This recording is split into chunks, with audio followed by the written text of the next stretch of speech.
There are moments in history when the impossible walks into the ordinary world and changes everything. This is the story of one small American town where that line blurred completely. For 13 months, residents of Point Pleasant, West Virginia, reported encounters with something that defied explanation. A creature with glowing red eyes and wings like an aircraft. A figure that appeared in the darkness and vanished without sound. And then, on a cold December afternoon, tragedy struck. And the sightings stopped as suddenly as they had begun. Was it coincidence? Mass hysteria? Or was something trying to warn a town that wouldn't listen? This is the story of the Mothman, a phenomenon so strange that it has haunted investigators for more than 50 years, a mystery that sits at the intersection of cryptozoology, ufology, and prophecy, a series of events that challenged everything witnesses thought they knew about reality. What you're about to hear is based on documented testimony from more than 100 witnesses, police reports filed in real time, newspaper accounts from the period, the exhaustive investigation conducted by journalist John Keel, who spent over a year in Point Pleasant documenting every detail he could find. This isn't a campfire story embellished for effect. This is what happened when something impossible appeared in a small American town and refused to be ignored. When reality bent just enough for witnesses to see through to something else. When a messenger arrived with a warning that nobody could understand until it was too late. The Ohio River runs through West Virginia like a vein of dark water, separating states and connecting communities.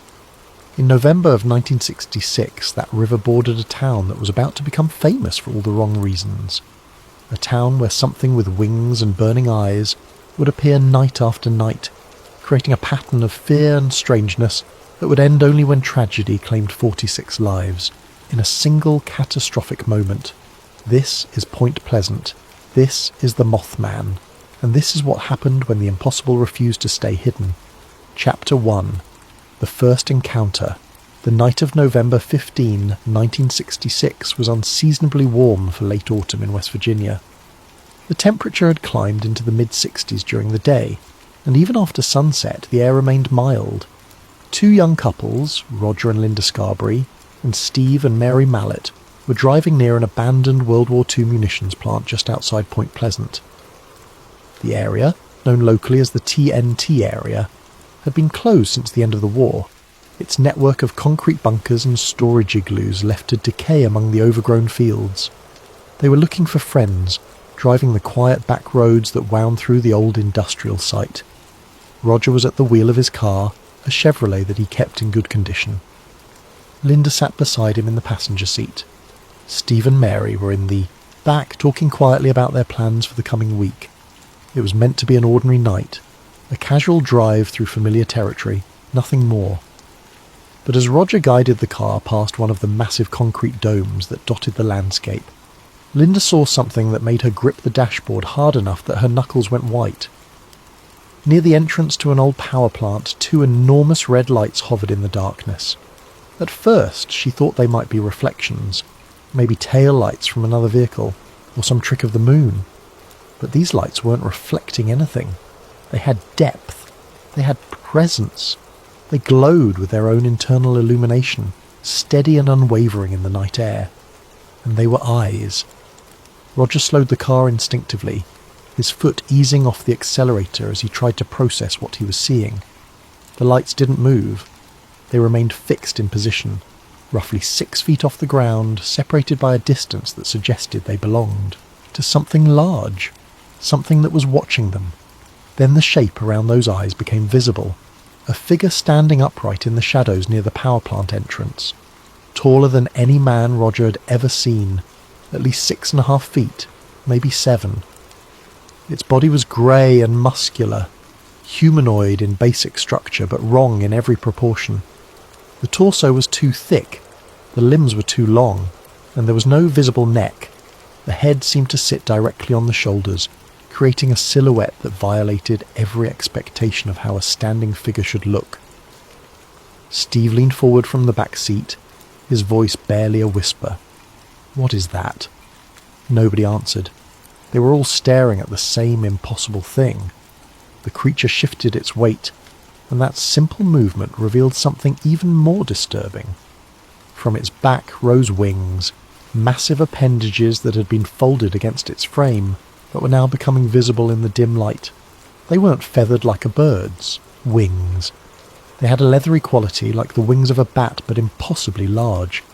Even folded, they created a cape-like silhouette that made the creature look even more imposing. For a moment, that felt like an hour nobody moved. The creature stood perfectly still, its red eyes fixed on the car. Roger's hand remained frozen on the steering wheel. Linda's breath came in short, shallow gasps. In the back seat, Mary had gone completely silent, her hand clutching Steve's arm with enough force to leave marks. Then the creature moved. Its wings unfolded with a sound like heavy canvas snapping in wind. The span was enormous. Roger would later estimate 10 feet, though in the moment it seemed to fill his entire field of vision. The wings spread wide, and then the creature simply lifted off the ground. There was no running start, no awkward flapping as it gained altitude. It rose vertically into the air with smooth, deliberate power, its wings beating with slow, purposeful strokes. Roger didn't make a conscious decision to drive away. His body took over, his foot slamming down on the accelerator before his brain fully processed what it had seen. The tyres spun on the gravel road, kicking up stones that rattled against the undercarriage. The car lurched forward, engine roaring as Roger pushed it faster than was safe on these narrow roads. But the thing followed. It stayed just behind them at first, wings beating steadily as it matched their speed with what seemed like minimal effort. Then it moved to the side, paralleling the car as they raced down the winding road. Roger could see it in his peripheral vision, a massive shape keeping pace, those red eyes glowing steadily in the darkness. Linda was screaming now, her voice high and terrified. Mary had her hands over her face, unable to look. Steve was turned in his seat, watching the creature through the rear window, his face pale in the dashboard light. Roger pushed the car faster, 50 miles per hour, 60. The speedometer climbed to 70 on a road where 40 was dangerously fast. The car's headlights cut through the darkness, illuminating trees and abandoned structures that blurred past. But the creature kept pace. It didn't struggle. It didn't fall behind. It simply flew alongside them as if their desperate speed was nothing more than a leisurely pace. They passed through a section of road bordered by thick woods on both sides. Roger prayed the creature would lose sight of them, that the trees would provide some kind of barrier. But when they emerged into open fields, it was still there, still following, still watching with those burning red eyes. The chase continued for what felt like forever, but was probably only a few minutes. Then, as they approached the main highway and the lights of Point Pleasant became visible ahead, the creature made a final move. It rose higher into the air, gaining altitude with a few powerful wing beats. It circled once above the car, a massive silhouette against the stars, and then it simply vanished. Not flew away into the distance, not disappeared behind trees or buildings. It was there one moment, wings spread, eyes glowing, and gone the next, as if it had never existed at all. Roger didn't slow down until they were well into town, surrounded by streetlights and traffic and the blessed normalcy of civilization. He pulled into the parking lot of the Mason County Courthouse, his hands shaking so badly he could barely turn off the ignition. They sat in silence for a long moment, all four of them breathing hard, trying to convince themselves that what they'd just experienced had actually happened. Finally Steve spoke.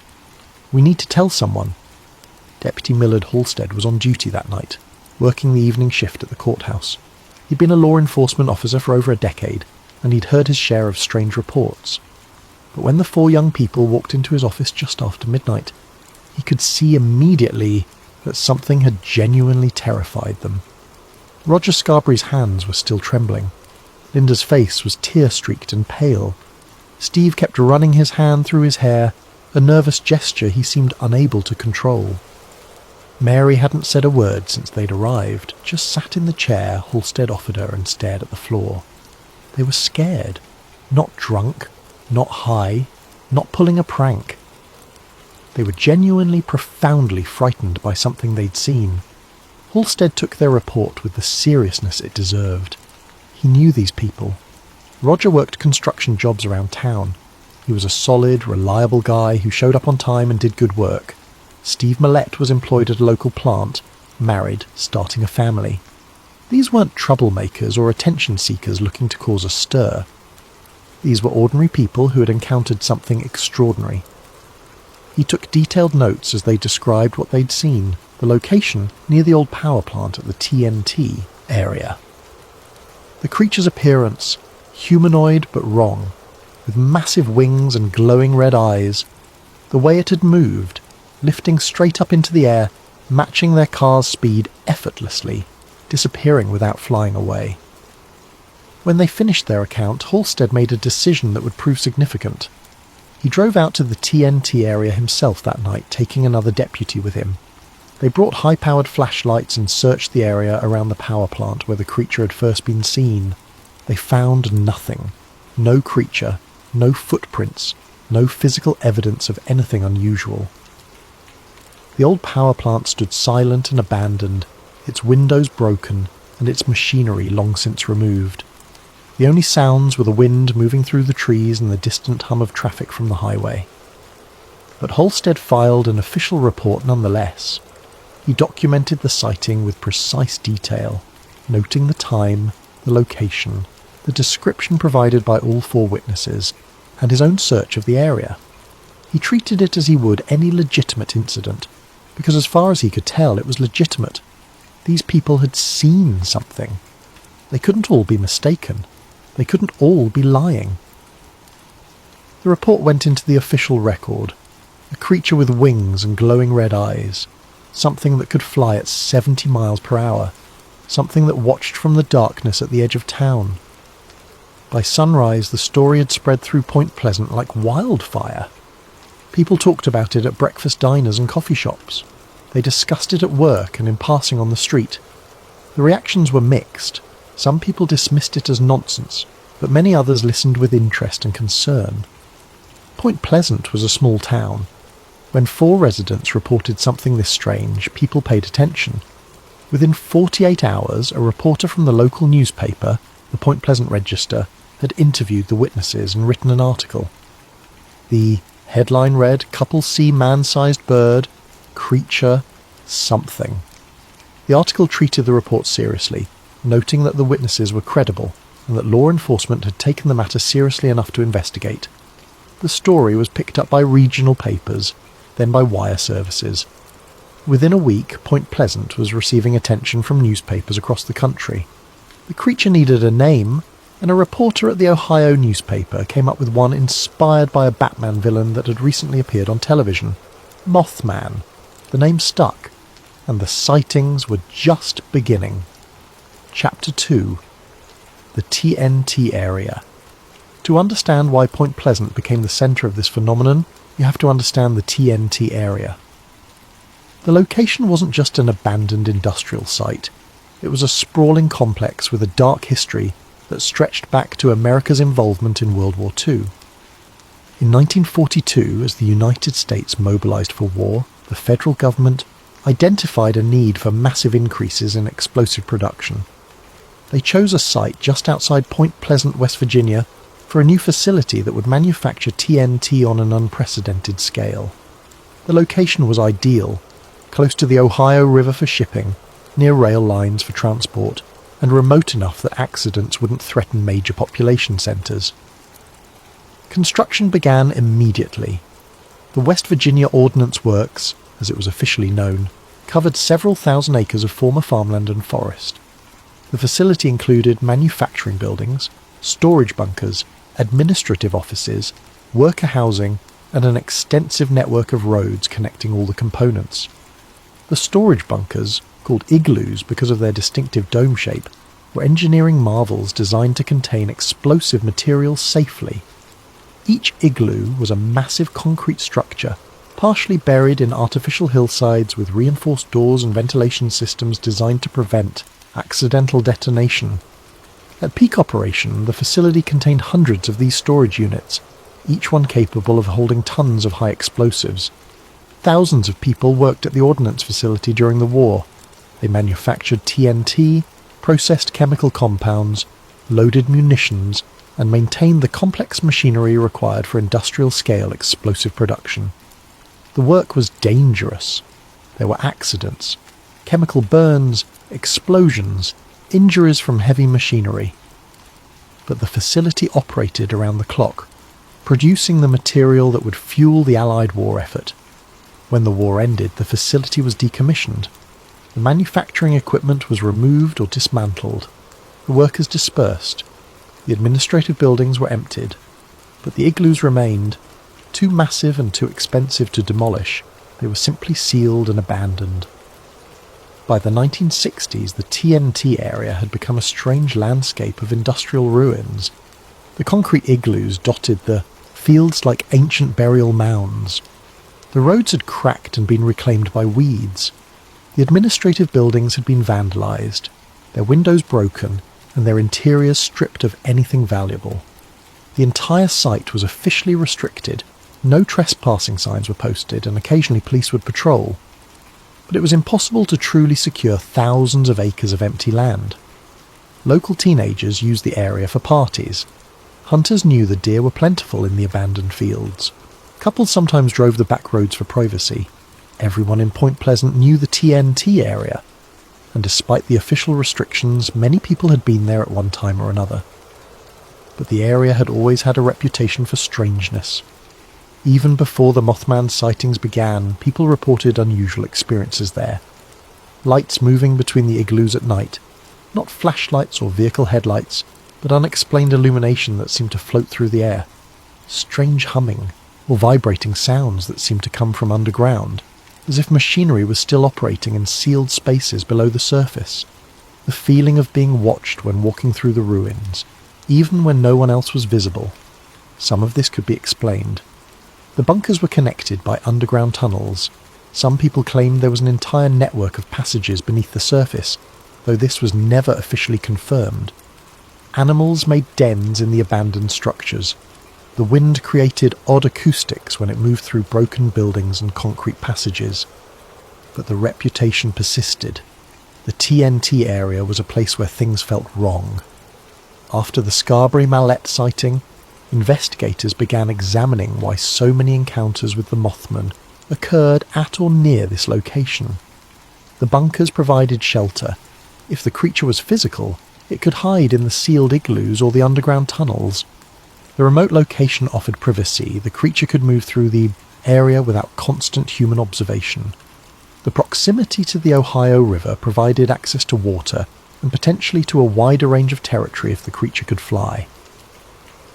But some researchers suggested more exotic explanations. The ground at the TNT area was contaminated with chemicals from wartime production.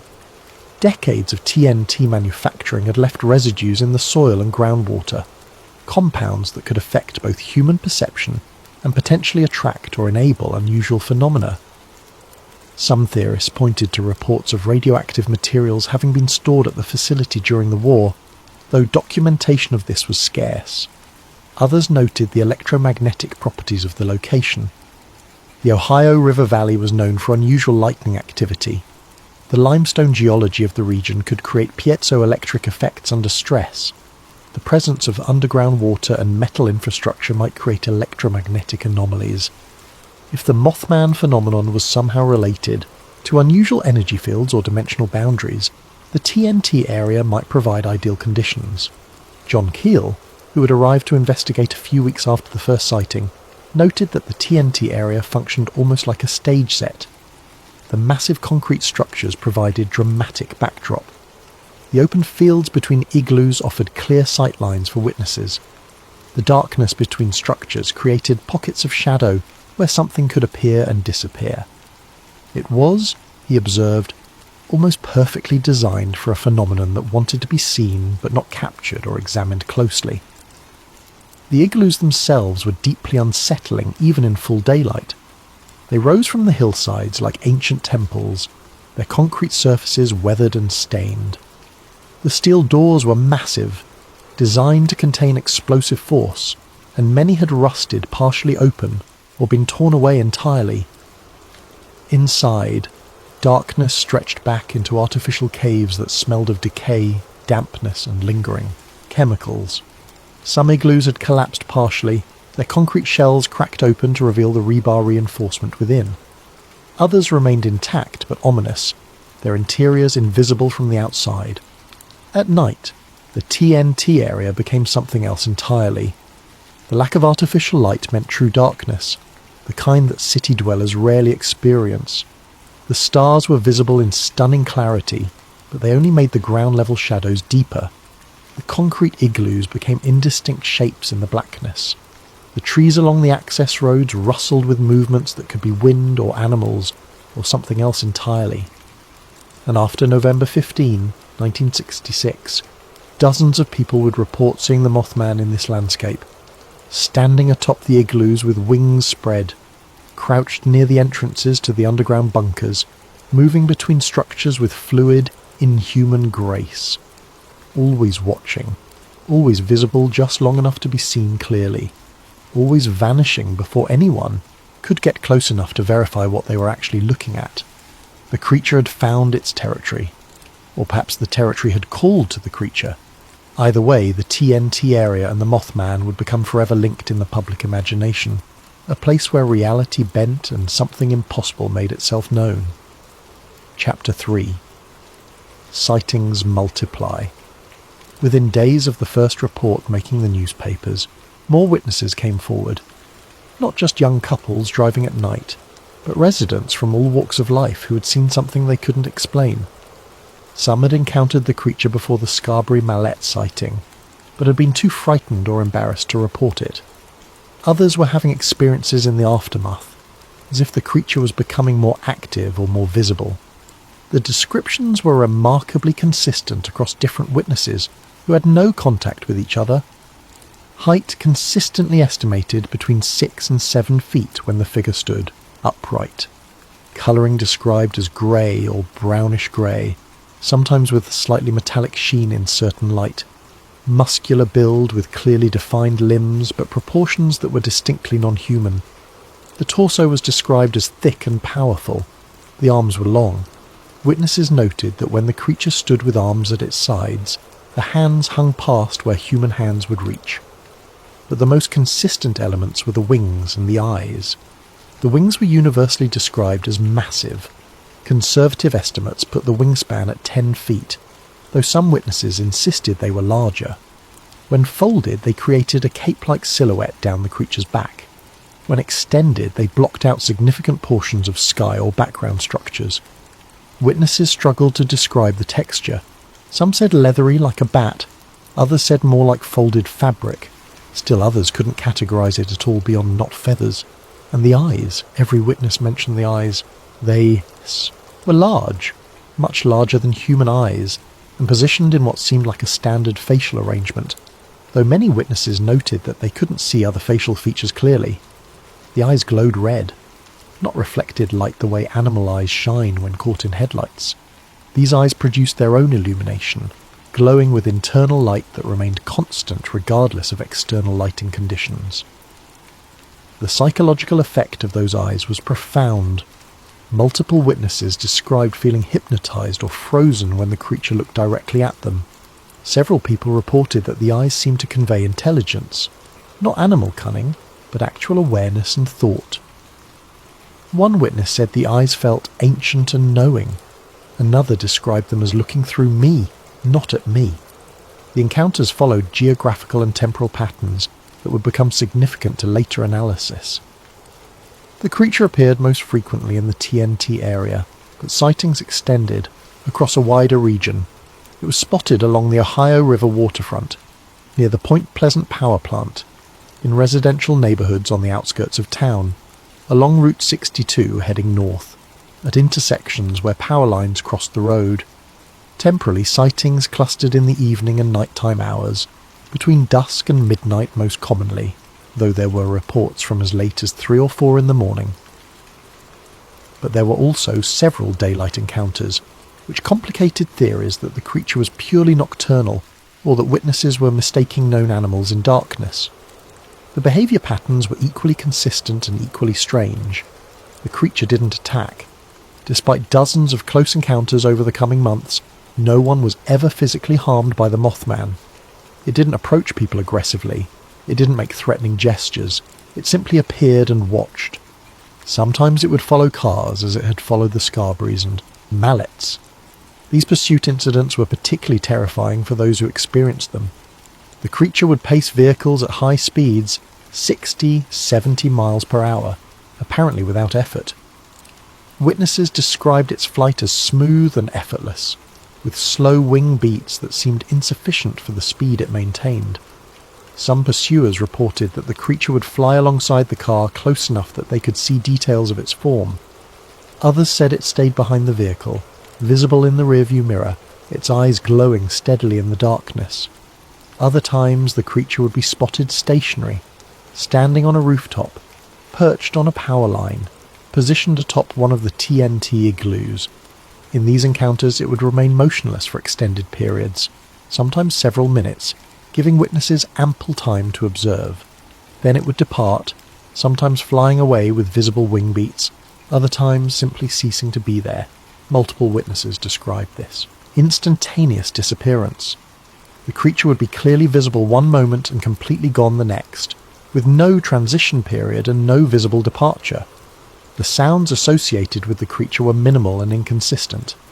Some witnesses reported no sound at all.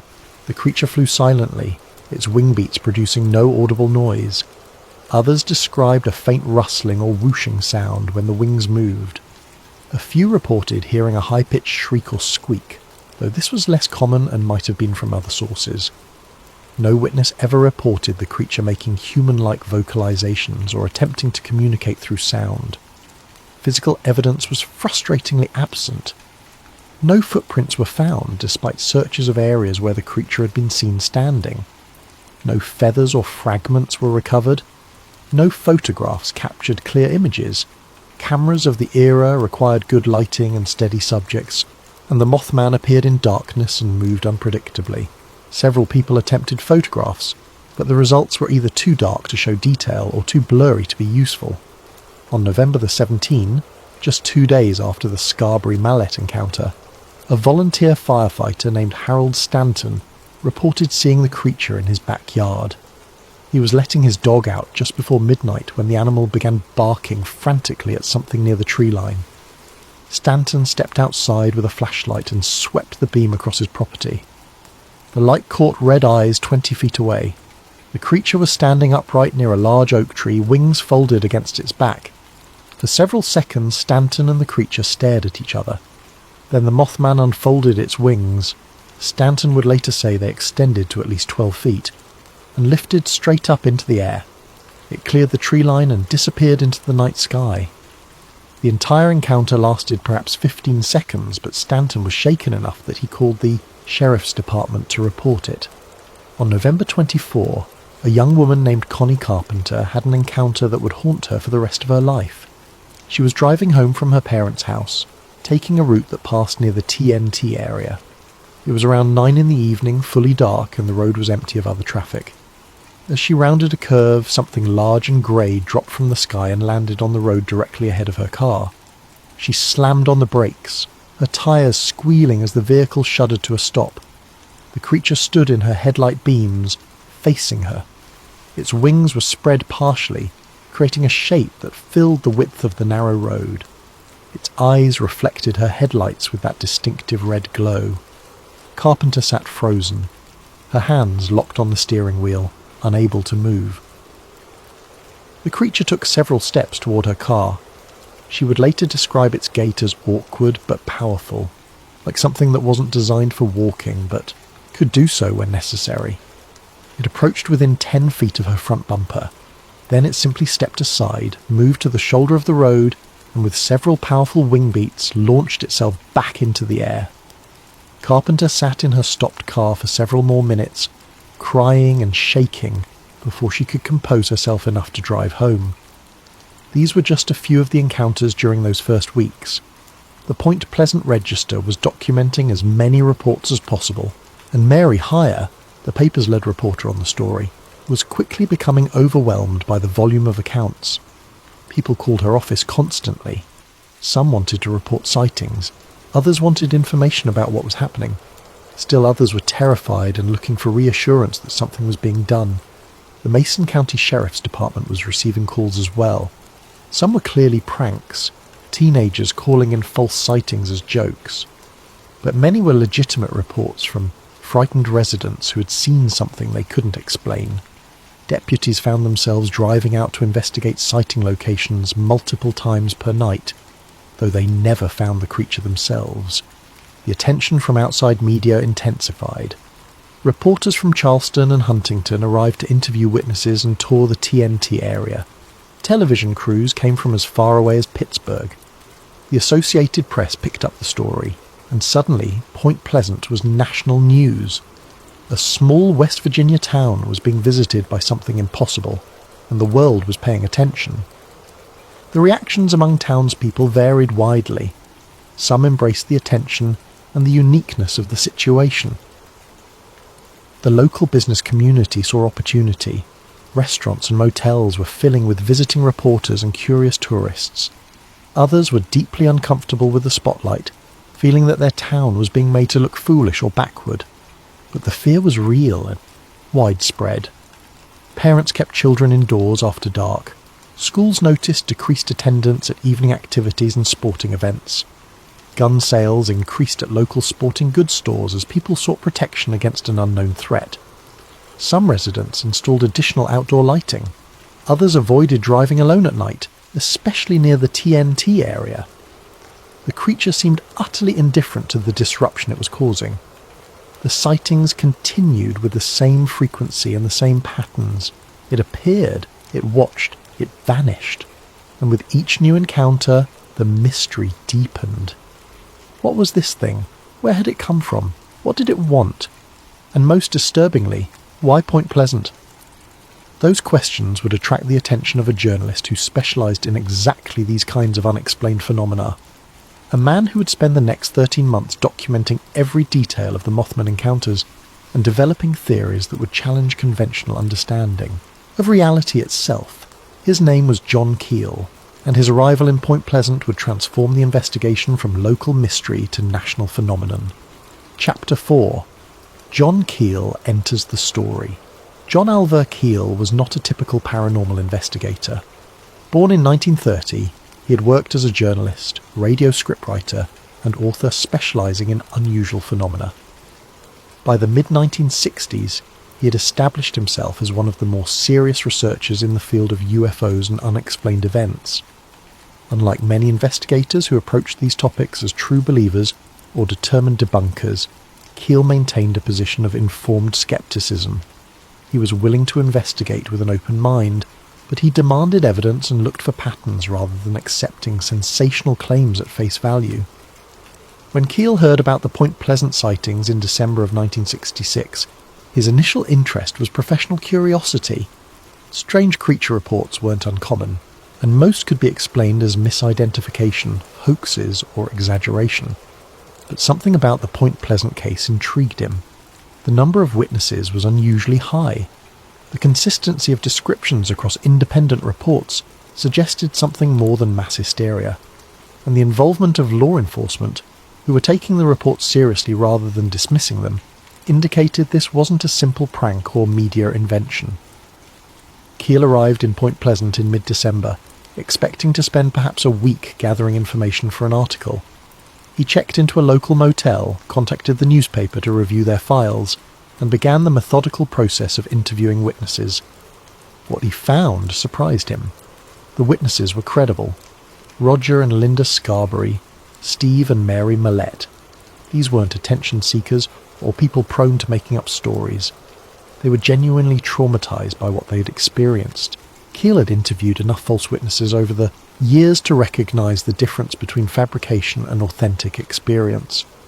These people had seen something that terrified them, and they were still processing the psychological impact. He interviewed Connie Carpenter, who broke down crying as she described the creature blocking the road in front of her car. He spoke with Harold Stanton, the firefighter who had seen it in his backyard. He tracked down other witnesses who hadn't made official reports but had shared their experiences with friends or family. Each interview added detail and consistency to the overall picture. Keel also interviewed the skeptics, people who believed the sightings were misidentifications of known animals or hoaxes. He listened to their arguments carefully. Sandhill cranes, some suggested. Large birds with red patches and impressive wingspans that migrated through the region. But the described wingspan was too large, the flight capabilities too advanced, and Sandhill cranes didn't have glowing eyes or hover in place. Large owls, others proposed. But no owl species reached 7 feet in height or could pace a car at 70 miles per hour. The hoax theory was more difficult to dismiss entirely, but it had significant problems. How would hoaxers create a creature that could fly convincingly? How would they coordinate appearances across multiple locations on the same nights? Why would they target this specific area? And most significantly, why had no one involved in such a hoax come forward to claim credit or been caught in the act? With dozens of sightings over multiple weeks, someone should have slipped up if this was an elaborate prank. Keel spent time at the TNT area, walking through the abandoned bunkers and storage igloos during both day and night. The location was genuinely eerie. He could understand why unusual reports might cluster there, but he found no evidence of hoaxers, no equipment or materials that might be used to create a fake creature, just empty concrete, structures slowly being reclaimed by nature. As he continued his investigation, Keel began documenting phenomena that extended beyond simple creature sightings. Witnesses reported electrical disturbances before or after encounters. Television sets would malfunction, static replacing the picture, or the picture appearing but with severe distortion. Phones would ring with no one on the line, or callers who asked strange questions and disconnected abruptly. Some witnesses described physical sensations after sightings, burning sensations in their eyes that lasted for hours or days, headaches that came on suddenly and severely, feelings of being watched even when alone in their homes. Several people reported nightmares featuring the creature or related imagery, dark wings, glowing eyes, the sensation of flying or falling. Keel himself began experiencing unusual phenomena. His phone at the motel would ring at odd hours, 2 or 3 in the morning, and when he answered, he would hear strange sounds or voices that seemed artificially generated. Sometimes the voice would deliver cryptic messages. You should leave Point Pleasant. Stop asking questions. You cannot understand what is happening. Other times the calls consisted only of electronic tones or static that felt somehow purposeful rather than random. His mail was tampered with. Letters he sent to colleagues took weeks to arrive or never reached their destination. Mail he received was opened and resealed. He noticed his room was being searched when he was out. Nothing stolen, but items moved slightly from their original positions. He began setting small traps. A hair placed across a drawer, a piece of paper positioned carefully on his suitcase. Every time he returned from an interview or research trip, the traps had been disturbed. Keel was an experienced enough investigator to recognize surveillance and intimidation when he experienced them. But who was conducting this operation? Local authorities had no reason to interfere with his investigation. They were cooperative and interested in his findings. Federal agencies seemed unlikely unless there was some classified project he'd stumbled into. But the behaviour of his surveillors felt wrong, too obvious, too theatrical, as if the point was to be noticed rather than to conduct effective clandestine observation. He began keeping meticulous records of everything. He documented each witness interview with detailed notes, recording dates, times, locations, and specific descriptions. He mapped sighting locations on detailed charts of the area, looking for geographical patterns. He tracked the dates and times of all reported encounters, searching for temporal patterns. He maintained a separate log of anomalous phone calls and surveillance incidents. The patterns he discovered were fascinating and disturbing. Sightings clustered around specific dates, particularly around major holidays or periods of community stress. They concentrated geographically near the TNT area, but also appeared along specific roads and near electrical infrastructure. They increased during periods when unusual lights had been reported in the night sky over the Ohio River Valley. Keel also noticed something that would become central to his later theorizing. The creature's behavior didn't match biological patterns. It appeared and disappeared with no regard for physical constraints. It flew in ways that defied aerodynamics. It showed no signs of needing to eat, rest, or maintain a dwelling. It was seen in multiple locations on the same nights at times that would require impossibly rapid travel. This wasn't an animal. This wasn't even a cryptid in the traditional sense. A hidden species living in remote areas and occasionally crossing paths with humans. This was something else entirely. Something that operated according to different rules. Something that seemed to exist partially outside normal physical reality. Keel had investigated UFO cases, where witnesses reported similar qualities, craft that defied physics, entities that appeared and disappeared, experiences that felt more like hallucinations than physical encounters, but left physical evidence behind. He began wondering if the Mothman was related to the broader phenomenon he'd been investigating for years. Not an extraterrestrial visitor, but something that existed in dimensions or states that occasionally intersected with human reality. He expanded his investigation beyond the creature sightings. He interviewed people who reported unusual lights over the Ohio River. He documented strange sounds that several residents reported hearing, low-frequency humming that seemed to come from underground or from the sky. He collected accounts of premonitions and prophetic dreams that had increased in frequency since the sightings began. The more Keel investigated, the stranger the picture became. Point Pleasant wasn't just experiencing creature sightings, it was experiencing a full spectrum of high strangeness, a term Keel used to describe events that defied conventional explanation and seemed to cluster in specific locations during specific time periods. And he began to suspect that the sightings weren't random. They were building toward something. The creature was appearing with increasing frequency. The intensity of encounters was escalating. Witnesses were having more profound psychological and physical reactions. Everything felt like preparation or warning, though for what Keel couldn't yet determine. He decided to stay in Point Pleasant. Not for a week, but for as long as the phenomenon continued. He rented a longer-term accommodation, established relationships with local witnesses and authorities, and committed himself to documenting every aspect of what was happening. What he didn't know was that he was documenting the build-up to tragedy. That in exactly 1 year, the reason for all the strangeness would become horrifyingly clear. That the Mothman wasn't just a mystery to be solved, it was a warning that nobody could interpret until it was too late. Chapter 5. The Men in Black Reports. As the winter of 1966 progressed, and the Mothman sightings continued, another phenomenon emerged that would complicate the investigation and push the events firmly into conspiracy territory. Witnesses began receiving visits from strange men who asked questions about their encounters. These weren't journalists or researchers like Keel. They weren't police officers conducting official investigations. They were something else entirely, something that witnesses struggled to categorize or explain. The first reports came in late December. Mary Heyer, the Point Pleasant Register reporter who was covering the Mothman story extensively, received a visit at her office from 2 men in dark suits. They identified themselves as representatives of a government agency she'd never heard of, showing badges that looked official but featured insignia she couldn't identify. They asked detailed questions about her reporting, which witnesses she'd interviewed, what information she'd gathered, whether she'd discovered any physical evidence of the creature. Heyer found the interaction deeply unsettling. The men's behaviour was formal to the point of robotic. They spoke in stilted, overly precise language. Would you be willing to share information regarding the encounters you have documented, rather than can you tell us about the sightings you've covered?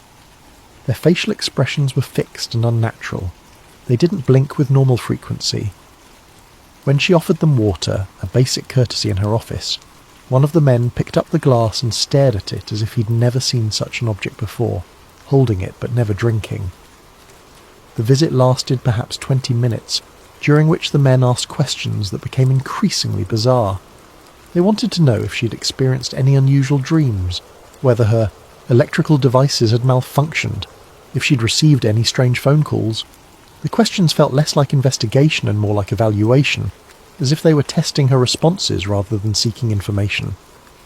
When Heyer asked to examine their identification more carefully, the men became agitated. Their movements, which had been unnaturally smooth, became jerky and uncertain. They stood abruptly, stated that they had the information they needed, and left.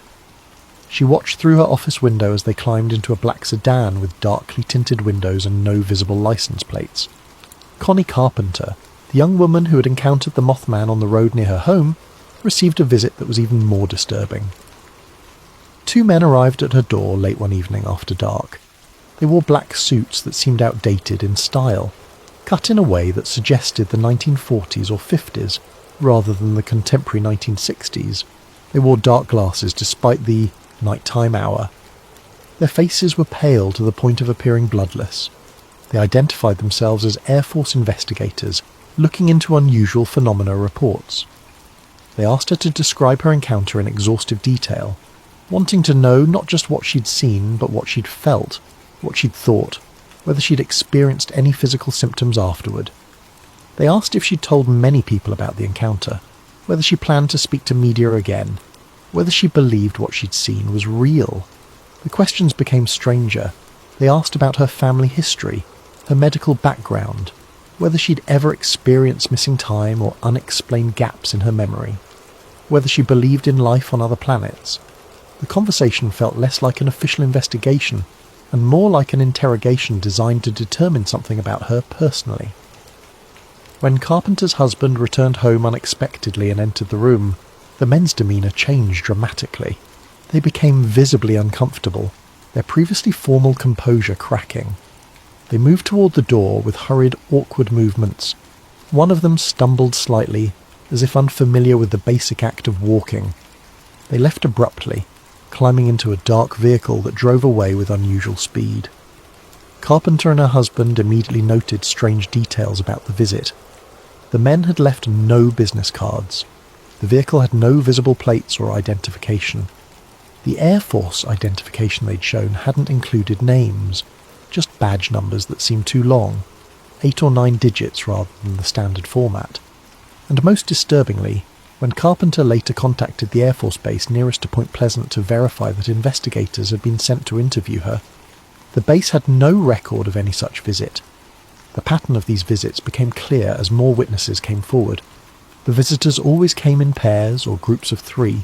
They always wore dark suits, black or very dark grey, that were either brand new or somehow maintained in pristine condition, despite the muddy roads and winter weather of rural West Virginia. They wore dark glasses even at night or indoors. They drove dark sedans with tinted windows, but the most consistent element was their behaviour. Every witness who received such a visit described the same fundamental wrongness in how these men acted. They spoke in formal, stilted language that sounded like it came from a script. They moved in ways that seemed slightly off, too smooth or too jerky, but never quite natural. They seemed confused by ordinary objects or social conventions. They asked questions that started as reasonable investigation but veered into bizarre territory. Some witnesses reported that the men seemed to know things they shouldn't. Details about private conversations, information about other witnesses that hadn't been made public, specific descriptions of sightings that matched the witness's experience but that the witness hadn't shared with anyone. This suggested either remarkable intelligence gathering or something more unsettling, precognitive knowledge or surveillance capabilities that exceeded anything normal investigators would possess. The vehicles these men drove were consistently described in similar terms: brand new American-made sedans, usually Cadillacs or Lincolns, in black or very dark colours. Windows tinted far darker than was standard or legal. Immaculately maintained, without mud or road dust despite driving on the unpaved roads around Point Pleasant. No visible license plates, or plates that witnesses couldn't quite focus on or remember afterward. Several people reported seeing these vehicles driving slowly through town at odd hours, 2 or 3 in the morning, moving at crawling speeds through residential neighbourhoods, as if the occupants were looking for something. The vehicles would sometimes park near a witness's home for extended periods, just sitting there with engines idling, then drive away when approached or when someone called police. John Keel encountered these figures repeatedly during his investigation. He was followed constantly, dark vehicles appearing in his rearview mirror on country roads, maintaining precise distance behind him. He received visits at his accommodation, always late at night, from men who asked questions about his investigation in that same unsettling, artificial manner. One visit particularly disturbed him. Two men arrived at his door after midnight. They were dressed in the standard dark suits, with dark glasses worn despite the late hour. They asked to come in, and Keel, curious about the phenomenon and confident in his ability to handle most situations, allowed them entry. The men sat in chairs in his room and proceeded to ask questions about his research. But their questions revealed knowledge they shouldn't possess. They referenced interviews Keel had conducted that day, interviews that hadn't been publicised or discussed with anyone. They mentioned conversations Keel had had on the telephone with colleagues in other states. They asked about his theories regarding the Mothman with specificity that suggested they'd read his private notes. The conversation lasted perhaps 30 minutes. Throughout, Keel noticed the same elements other witnesses had reported. The men didn't blink normally. Their eyes would remain open for unsettling periods, then they would blink several times in rapid succession. Their skin had an odd pallor, almost greyish. Their movements were stiff and precise, as if they were consciously controlling each gesture rather than moving naturally. When Keel asked direct questions about their identity and authority, they provided answers that sounded plausible but were deliberately vague. Government investigators, they said, looking into unusual phenomena that might have national security implications. They couldn't provide specific agency names for reasons of classification. They showed identification that looked authentic but that Keel couldn't examine closely. They held it briefly, and then returned it to Pockets before he could note details. Then they delivered what seemed like a warning. They told Keel that his investigation was attracting unwanted attention, that he should consider whether the information he was gathering was worth the personal cost of continuing. But some questions were better left unasked. The words were carefully chosen, never quite crossing into overt threat, but the implication was clear. After they left, Keel examined his room carefully. Nothing was obviously disturbed, but he had the distinct impression that the visit had been as much about establishing surveillance presence as about delivering any message. He felt watched constantly from that point forward. The identity and purpose of these mysterious visitors became one of the enduring mysteries of the Mothman case. The term Men in Black had been used in UFO circles for years to describe similar encounters, mysterious figures in dark suits who visited UFO witnesses and warned them not to discuss what they'd seen. The phenomenon had been reported across the country, dating back to the early 1950s. Several theories emerged to explain the Men in Black. Some researchers believed they were government agents, perhaps from military intelligence or classified research programs, monitoring phenomena that had national security implications. The awkward behaviour and unusual questioning could be explained as poor field training or deliberate intimidation tactics designed to discredit witnesses by association with crazy conspiracy theories. But this explanation had problems. The level of knowledge the visitors displayed, private conversations, unpublicised details, suggested either surveillance capabilities far beyond what was reasonable for low-priority investigations, or access to information through methods that didn't fit standard intelligence gathering. The vehicles with no plates violated basic operational security that any real government agent would maintain. And most significantly, when witnesses tried to verify these visits with official agencies, they found no record of any such investigations. Keel developed a different theory. He came to believe that the Men in Black were not human agents, but were part of the same phenomenon that manifested as the Mothman. They were projections or constructs, entities that appeared human but couldn't quite maintain the performance. They were intelligence operating from outside normal reality, attempting to interact with humans but lacking perfect understanding of how humans actually behaved. This would explain the stilted language, beings who understood the mechanics of human speech but not the subtleties. The awkward movements, entities controlling physical forms but not perfectly. The knowledge of private information, beings that existed in states where time or consciousness operated differently, giving them access to information through means that weren't physical surveillance. It would also explain why the visit served no obvious practical purpose. If the goal was genuinely to suppress information, The methods were counterproductive. The visits themselves became part of the mystery, adding to rather than reducing public interest. But if the goal was simply to interact, to study human reactions, to be present during significant events, then the visits made more sense as observation than intervention. The Men in Black phenomenon added a layer of paranoia and uncertainty to the already strange events in Point Pleasant. Witnesses who might have continued discussing their experiences publicly became reluctant to do so after receiving such visits. The sense that something larger was happening, that the Mothman sightings were part of a broader pattern of high strangeness, deepened among both witnesses and investigators, and the visits continued throughout the winter and into spring of 1967, maintaining a steady presence alongside the creature sightings.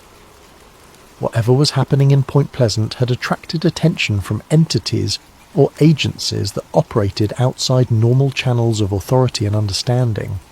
The question of what the Men in Black actually were remains debated to this day. Government agents, extraterrestrial visitors, interdimensional entities, psychological projections somehow given temporary physical form, or something else entirely, something that defies our categories and exists in spaces our science hasn't yet learned to map. But for the witnesses who encountered them, the truth was simpler and more frightening. Something that looked almost human but wasn't quite right had come to their doors and asked questions in the middle of the night, and whatever these visitors were, they were connected to the creature with wings and glowing red eyes that was haunting their town. Chapter 6. The Prophecy Angle. As 1967 progressed and the Mothman sightings continued with disturbing regularity, a pattern emerged that would become one of the most controversial aspects of the case. Witnesses weren't just seeing the creature, they were experiencing precognitive phenomena, dreams of future events, intuitions that proved accurate, warnings delivered through unexplained means that seemed to predict disasters before they occurred. These reports were difficult to categorize and even more difficult to investigate properly. Precognition challenges fundamental assumptions about causality and time. Most scientists dismiss such reports as confirmation bias. People have hundreds of dreams and intuitions, and when one happens to align with a future event, they remember that one and forget the hundreds of false predictions. But in Point Pleasant during 1967, the volume and specificity of precognitive reports exceeded what random chance would predict. One woman, a housewife with no history of psychic claims or unusual experiences, reported a disturbing dream in early December of 1966. She dreamed of dark water and Christmas tragedy. She saw twisted metal and heard screaming. She saw emergency lights reflected in dark river water. The dream recurred several times over the following weeks, each time with the same basic imagery, but increasing emotional intensity. She mentioned the dream to her family and close friends, though she had no context for what it might mean. Point Pleasant was a peaceful town. There was no obvious source of Christmas tragedy, but the dream disturbed her enough that she documented it in her personal journal, noting the dates of each recurrence and the specific images that appeared. 3 weeks later, the Silver Bridge would collapse during Christmas shopping season, sending vehicles into the dark waters of the Ohio River, while emergency lights illuminated the rescue efforts. Another witness, a factory worker who had seen the Mothman twice near the TNT area, reported receiving a strange phone call in mid-November of 1967. The caller's voice was distorted and mechanical, as if generated by primitive text-to-speech technology. The message was cryptic but disturbing. December will bring change. Many will be affected. The bridge. The worker tried to ask for clarification, but the line went dead. He mentioned the call to co-workers but didn't report it to authorities. It seemed too vague to constitute a threat, and he assumed it was a prank related to the Mothman publicity. But after the bridge collapse, he contacted John Keel and described the call in detail, providing specific dates and times that Keel was able to verify through phone records. Mary Heyer, the journalist, documented dozens of similar accounts as part of her comprehensive reporting on the Mothman phenomenon. People reporting feelings of dread that intensified as the year progressed, intuitions that something significant and terrible was approaching, dreams featuring dark water, falling, twisted metal, and overwhelming sadness. Some of these reports came from people who had never had Mothman sightings, suggesting that whatever was causing the precognitive experiences was broader than direct encounters with the creature. But many came from witnesses who had seen the Mothman, and these witnesses often described feeling that the creature itself was somehow connected to their premonitions. Several people reported experiencing mental impressions during Mothman encounters. Not words or language, but emotional or conceptual communication that bypassed verbal thought. One witness described it as feeling the creature's purpose without understanding it, like knowing someone is trying to tell you something important, but speaking a language you don't know. Another witness, a teenager who had seen the creature perched on a power line near his home, described the experience in even more specific terms. When it looked at me, I felt overwhelmed with this sense of wrongness. Not that the creature was wrong, but that something was wrong. Like reality itself was off balance and about to tip over. I couldn't explain it then, and I still can't, but I knew something bad was coming. These descriptions suggested that the Mothman might be attempting communication through means other than language or gesture, that its appearances were deliberate attempts to create awareness of approaching danger. But without a shared method of communication, the warnings remained vague and uninterpretable until after the fact. Keel was fascinated and disturbed by these reports. As a journalist with a background in skeptical investigation, he found precognition philosophically problematic. If future events could be known before they occurred, it challenged basic assumptions about causality and free will. But the volume of reports and the specificity of some predictions exceeded what he could comfortably dismiss as coincidence or post-event rationalization. He began keeping a separate file of prophecy-related accounts, documenting each report with careful attention to dates and details. He noted when predictions were made, what specific information they contained, and whether they were later verified. He tried to remain objective, acknowledging that most precognitive claims would prove false or too vague to verify, but documenting everything thoroughly enough that any genuine pattern would be visible. What emerged from his analysis was troubling. The frequency of precognitive experiences had increased dramatically since the Mothman sightings began. People who had never previously claimed psychic abilities were having vivid prophetic dreams. The content of these experiences clustered around specific themes: water, bridges, falling, December, emergency lights, tragedy during holiday celebrations. Keel also noticed an increase in reported UFO activity over the Ohio River Valley during the same period. Witnesses described unusual lights moving in patterns that didn't match conventional aircraft. Objects hovering silently over the water, bright flashes that illuminated the entire sky for brief moments. Some of these reports came from the same witnesses who were having precognitive experiences, suggesting a possible connection between all the phenomena. He began to theorize that something was happening in Point Pleasant that went beyond simple creature sightings, that the town was experiencing a window period, his term for times and places where barriers between normal reality and whatever lay beyond became permeable. During window periods, multiple types of high strangeness manifested simultaneously: UFO sightings, cryptid encounters, poltergeist activity, precognitive experiences, and encounters with entities like the Men in Black. The Mothman, in this framework, wasn't causing the other phenomena. It was one manifestation among many of whatever underlying process was occurring, and that process was somehow connected to approaching tragedy, either drawing energy from the future event or existing in a state where the future was already visible and trying to communicate warnings backward through time. This interpretation suggested that the Mothman wasn't a creature in any biological sense. It was more like a symptom or a sign, a way that approaching disaster made itself visible to those sensitive enough to perceive it. The glowing red eyes weren't just physical features but symbolic representations of warning. The massive wings weren't for flight but for visibility, making the messenger large enough and strange enough to be impossible to ignore. But warnings from entities that exist outside human linguistic and temporal frameworks are nearly impossible to interpret correctly. The Mothman appeared. People saw it. They felt disturbed and alerted. They knew something was wrong, but without clear context they couldn't, next, determine what specifically was approaching or how to prevent it. In hindsight, many witnesses would report that they'd felt the Mothman was trying to warn them about something, that the creature's persistence, appearing night after night, location after location, to witness after witness, was deliberate communication rather than random activity.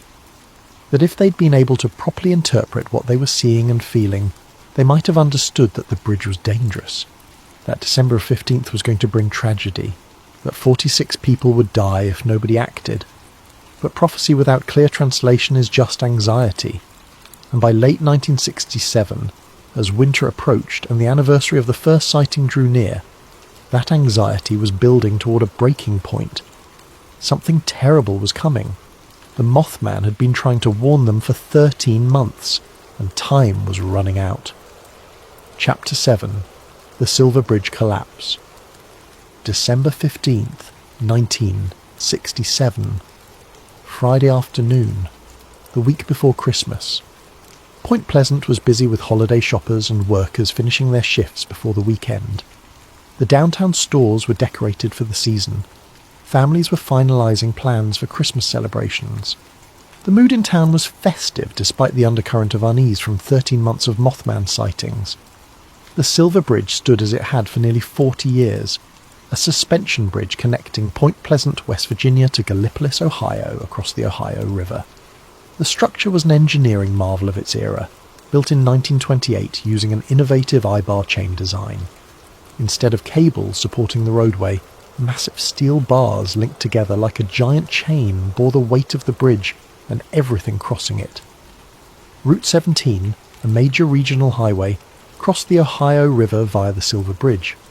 The structure carried an average of 4,000 vehicles per day, serving as the primary connection between the two states for dozens of miles in either direction. For residents on both sides of the river, the bridge was essential infrastructure they used constantly without thinking about it. That Friday afternoon, the bridge was packed with traffic. Rush hour combined with holiday shopping created bumper-to-bumper conditions across the entire span. Cars idled in both directions, their engines running, exhaust visible in the cold December air. On the bridge's pedestrian walkway, people made their way across on foot, some carrying shopping bags, others just crossing to reach destinations on the opposite shore. The weather was cold but clear, temperature in the low 30s, no rain, no ice, no obvious conditions that would stress the structure, just typical December weather in West Virginia, and typical Friday afternoon traffic on a vital piece of infrastructure. At approximately 5:04 in the afternoon, something failed. An I-bar in the suspension chain, a single piece of steel roughly 55 feet long, fractured completely. The metal had been weakened by decades of stress and by a microscopic flaw that had existed since the bar was manufactured in the 1920s. The defect was invisible to inspection, hidden within the solid steel, growing slowly over nearly 40 years until it reached critical failure point. When the I-bar broke, it triggered a catastrophic chain reaction.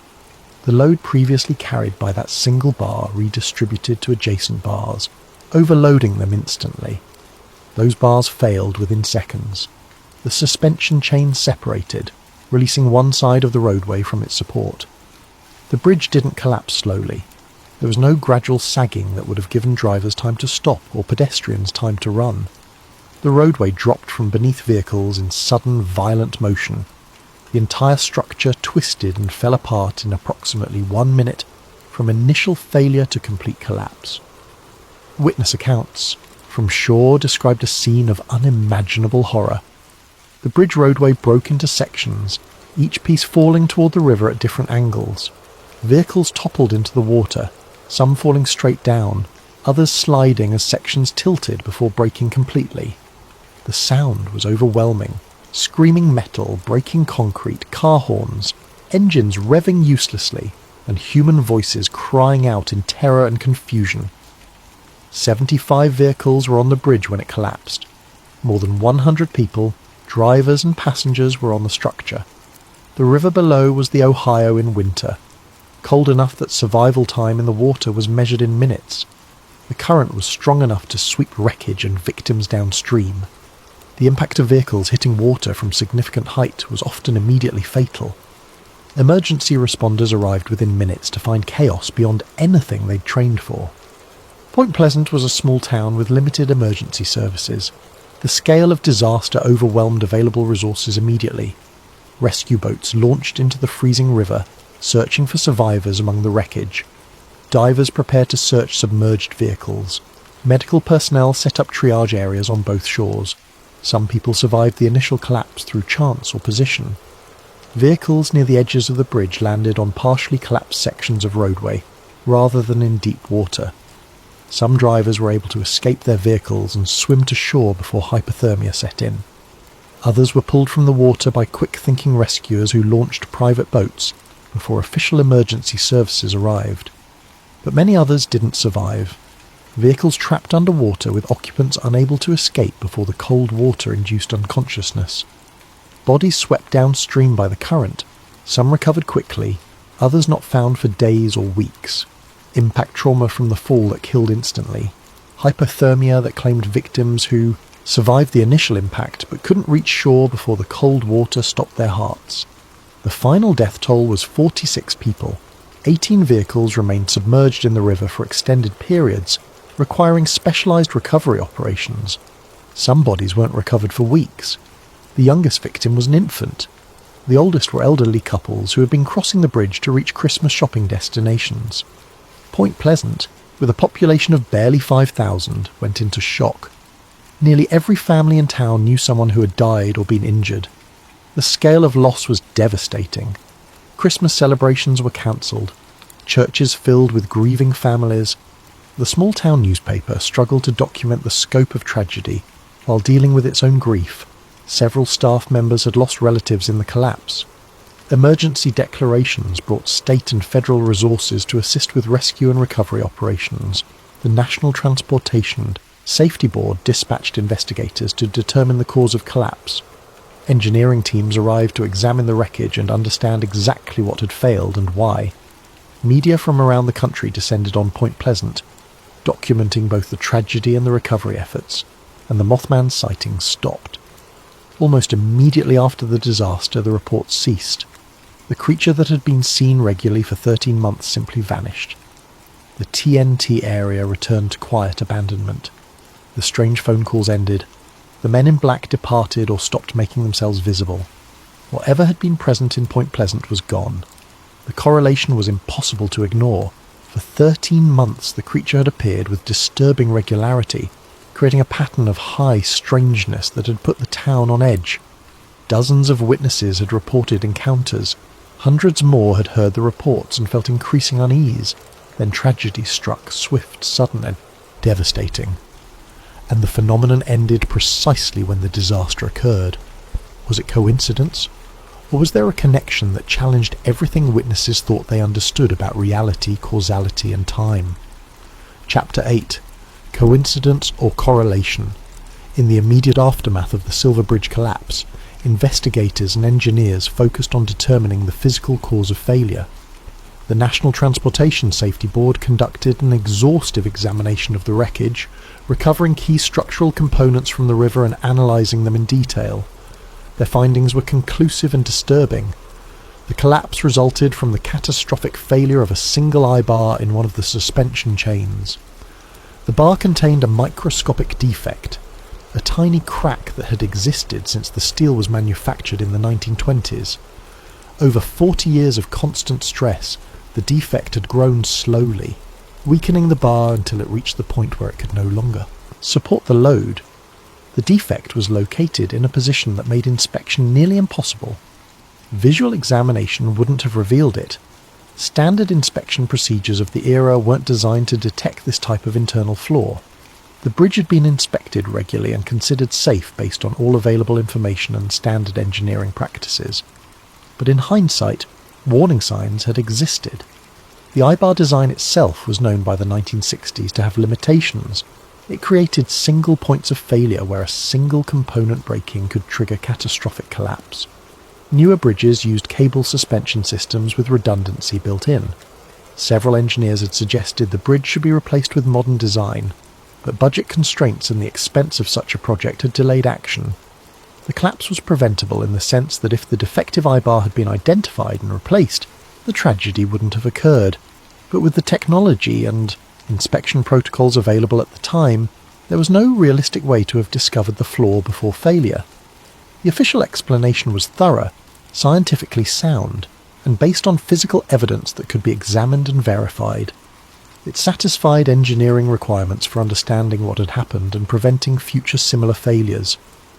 Modern inspection protocols and bridge design standards were updated based on lessons learned from the Point Pleasant disaster. But that explanation, while factually accurate regarding the immediate physical cause, didn't address the larger questions that haunted witnesses and investigators. Why had the Mothman appeared exactly 13 months before the collapse? Why had precognitive dreams and warnings increased in frequency as the disaster approached? Why had the sightings focused on Point Pleasant, rather than any other location with an aging bridge? Why had the phenomenon ended the moment the disaster occurred? The skeptical position was straightforward and logical. The bridge was deteriorating for decades. Its failure was inevitable given the hidden defect and the increasing traffic loads.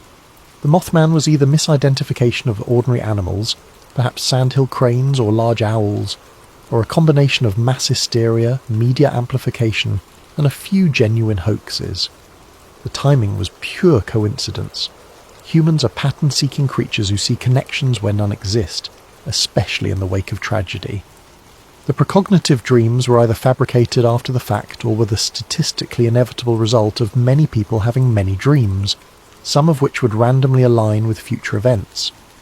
This explanation had the advantage of requiring no violation of known physical laws. It demanded no supernatural forces or unexplained phenomena. It fit comfortably within materialist worldview and conventional understanding of reality. For many people, it was and remains the only acceptable interpretation. But this explanation had significant problems that bothered even some skeptics. First, the consistency and volume of witness descriptions. Over 100 people from diverse backgrounds reported seeing essentially the same thing. Grey humanoid figure, 6 to 7 feet tall, massive wings spanning 10 or more feet, large glowing red eyes. These witnesses included police officers, veterans, business owners, factory workers, housewives, people with varying levels of education and credibility, but united in describing experiences that terrified them. Misidentification of known animals couldn't easily account for such consistency across independent reports. Sandhill cranes, the most commonly proposed explanation, do have red patches on their heads and impressive wingspans of up to 7 feet.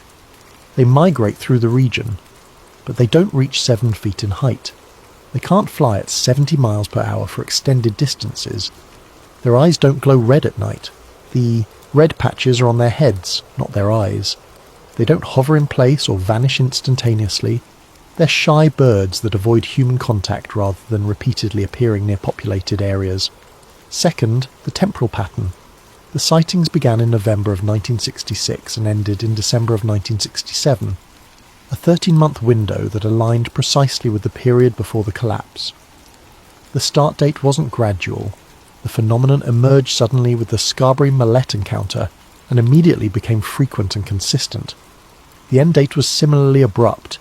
The creature appeared regularly until the bridge fell, then disappeared completely. If the phenomenon was random animal sightings misidentified due to hysteria, why would it start and stop so cleanly? Why would it maintain consistent patterns for exactly 13 months? Third, the precognitive elements. Multiple witnesses reported dreams and premonitions of disaster before the collapse occurred, and crucially, several of these were documented before the tragedy. The housewife's journal entries describing dreams of dark water and Christmas tragedy. The factory worker's phone call mentioning December, change, and bridges. Mary Hyer's documentation of multiple witnesses reporting increasing feelings of dread and specific imagery that later matched the actual disaster. These weren't retrofitted memories. They were recorded predictions that proved accurate. Statistical analysis of precognitive claims is complex, but the volume and specificity of correct predictions in Point Pleasant during 1967 exceeded baseline expectations significantly. Even accounting for false memories, selective reporting, and the tendency to remember hits and forget misses, the pattern was remarkable enough to warrant serious consideration. Fourth, the behaviour of the phenomenon. If the Mothman was simply a misidentified animal or a series of hoaxes, certain behavioural elements made no sense. The creature never attacked anyone despite dozens of close encounters. It appeared in ways that maximised witness observation rather than avoiding detection. It returned to the same general area repeatedly rather than moving on as an actual animal would. It displayed flight capabilities that exceeded known species. It appeared to multiple independent witnesses on the same nights in locations that would require impossibly rapid travel between sightings. These behavioural patterns suggested either an intelligent entity deliberately staging encounters, or something that wasn't constrained by the physical limitations that would govern a biological creature. John Keel's interpretation evolved throughout his investigation and his subsequent analysis. By the time he published the Mothman Prophecies in 1975, he had developed a comprehensive theory that attempted to account for all aspects of the phenomenon rather than just the creature sightings. Keel proposed that the Mothman was not a biological cryptid, but a manifestation of intelligence operating outside normal physical constraints. He used the term ultra-terrestrial to describe entities that existed in dimensions or states parallel to our own and occasionally intersected with human reality. These weren't extraterrestrial visitors from other planets, but rather intelligences that existed alongside humanity in spaces or dimensions that normal human perception couldn't access. In Keel's framework, the bridge collapse was an event of such magnitude that it created ripples through whatever dimensional space these intelligences inhabited. The disaster was visible to them before it occurred in human linear time, either because they existed in states where time functioned differently, or because major events created temporal distortions that extended both forward and backward.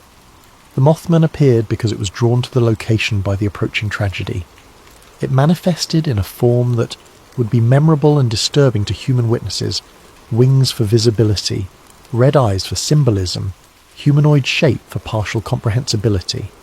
It appeared repeatedly because it was attempting to create awareness, to warn in the only way available to an intelligence that couldn't speak human language or manipulate human reality directly. But warnings from entities that exist outside human linguistic and conceptual frameworks are nearly impossible to interpret correctly. The Mothman showed itself. People saw it. They talked about it. They became alert and uneasy. But without clear communication, the message remained ambiguous until after the tragedy occurred, and context made everything clear in retrospect.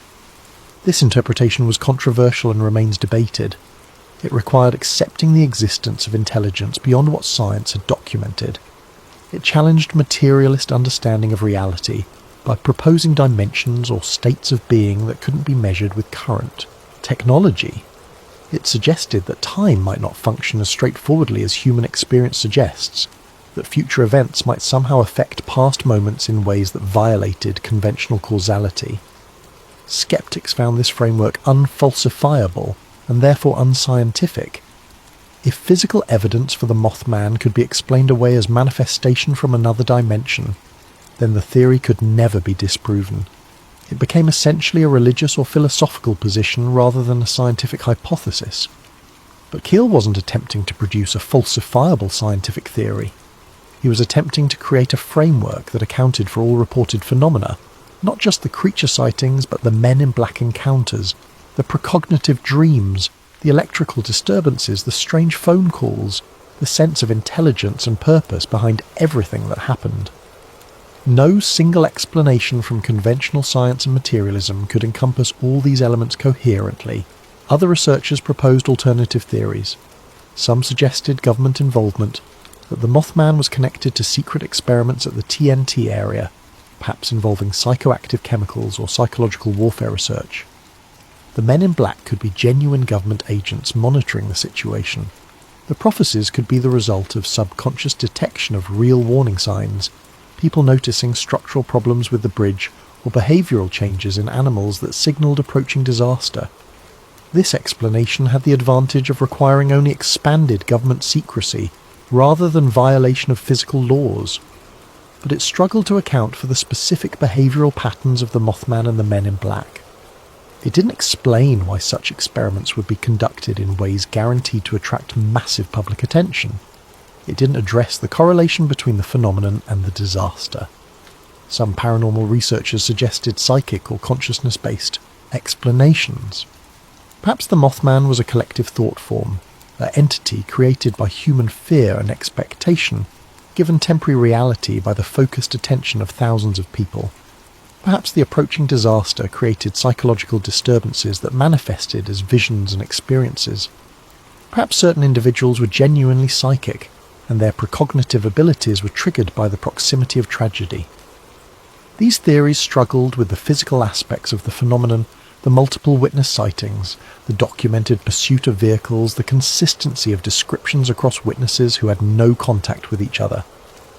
What remained undeniable, regardless of interpretation, was the pattern. Something extraordinary happened in Point Pleasant between November of 1966 and December of 1967. Whether that something was biological, interdimensional, psychological or technological, it left a permanent mark on everyone who witnessed it, and 46 people died in a disaster that may or may not have been connected to 13 months of impossible encounters.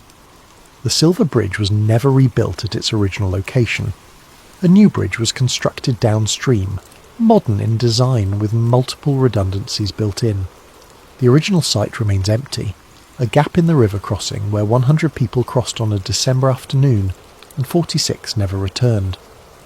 In the decades since, engineers and investigators have occasionally re-examined the bridge collapse, applying new analytical techniques and inspection technologies to understand exactly what happened.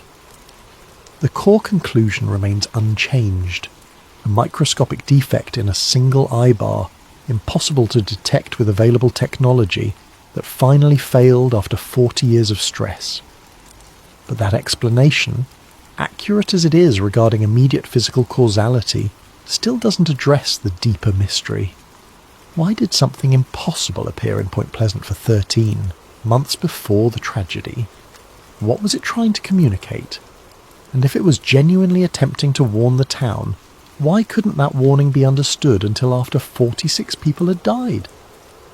Those questions remain unanswered, and they continue to haunt everyone who examines the Mothman case with genuine attention to all available evidence rather than dismissing what doesn't fit comfortable explanations. Chapter 9. Not a creature, but a phenomenon. John Keel's final analysis of the Mothman events, developed over years of reflection following the bridge collapse, represented a fundamental shift in how cryptid sightings and related phenomena might be understood. He wasn't just investigating a strange creature anymore. He was documenting something that challenged basic assumptions about the nature of reality itself. Keel had spent years before Point Pleasant investigating UFOs and paranormal phenomena across the United States. He had interviewed thousands of witnesses, documented hundreds of cases, and accumulated a massive archive of reports that shared common elements despite occurring in different locations and time periods.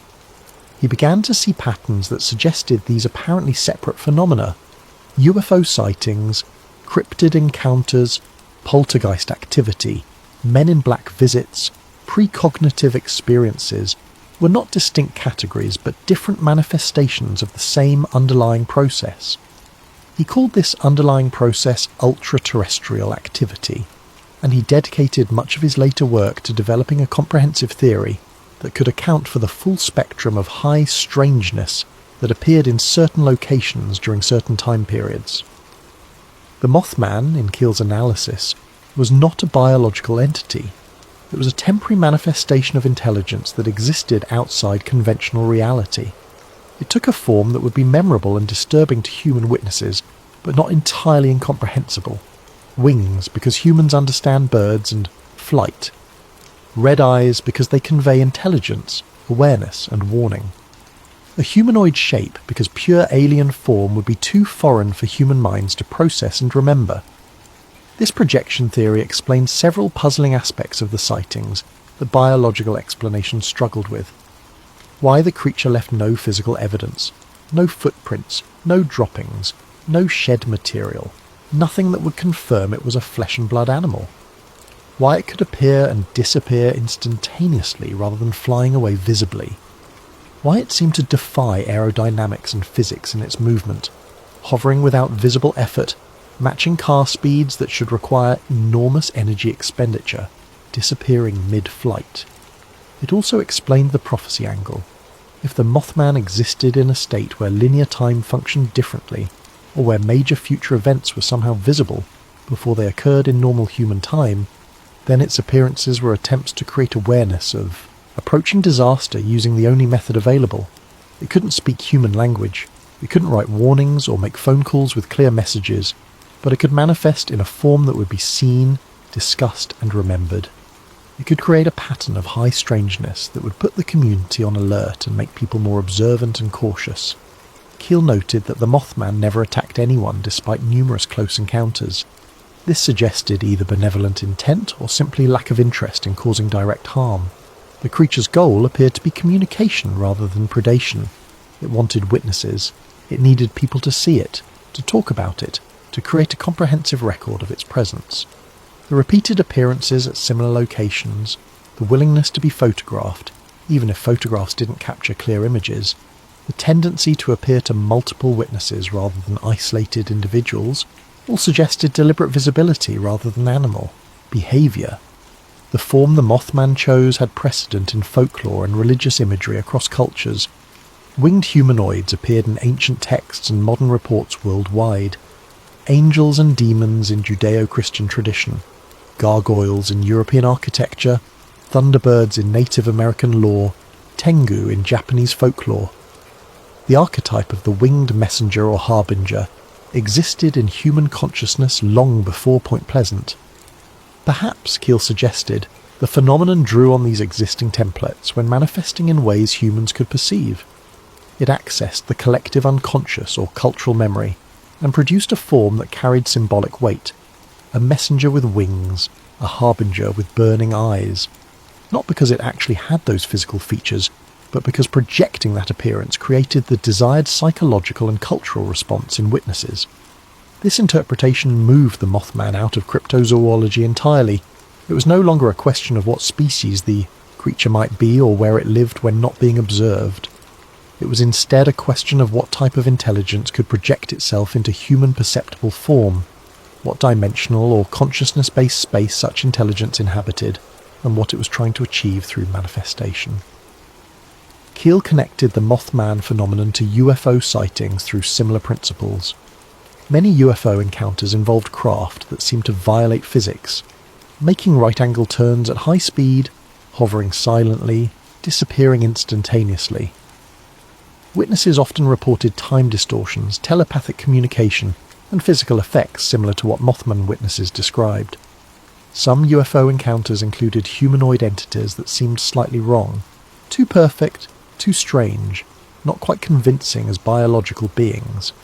Keel proposed that both phenomena were manifestations of ultra-terrestrial intelligence, entities that existed in states parallel to human reality and occasionally intersected with our dimensional space.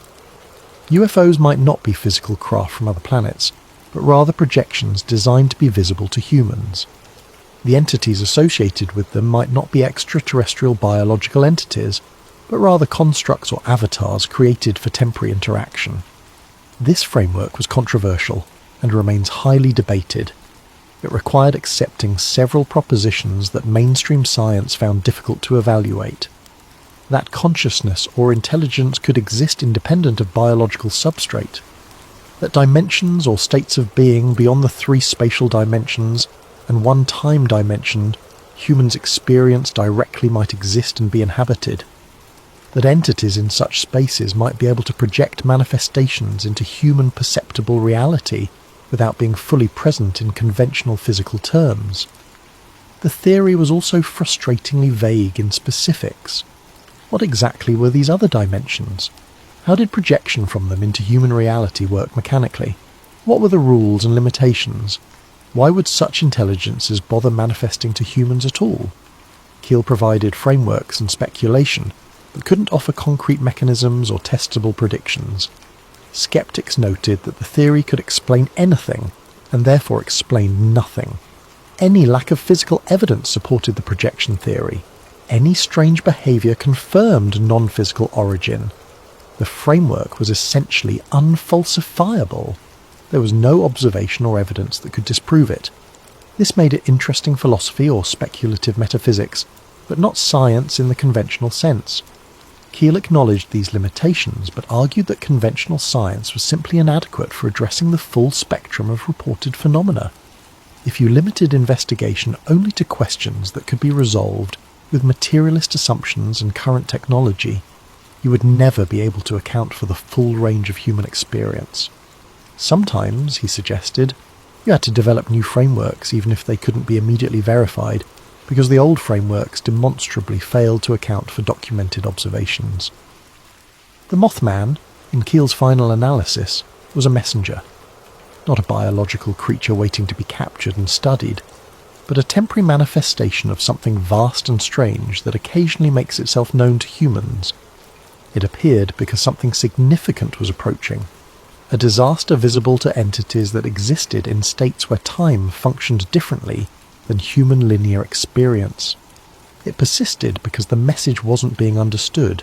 It vanished because the event it was signalling had finally occurred, and there was no longer any reason to maintain the warning.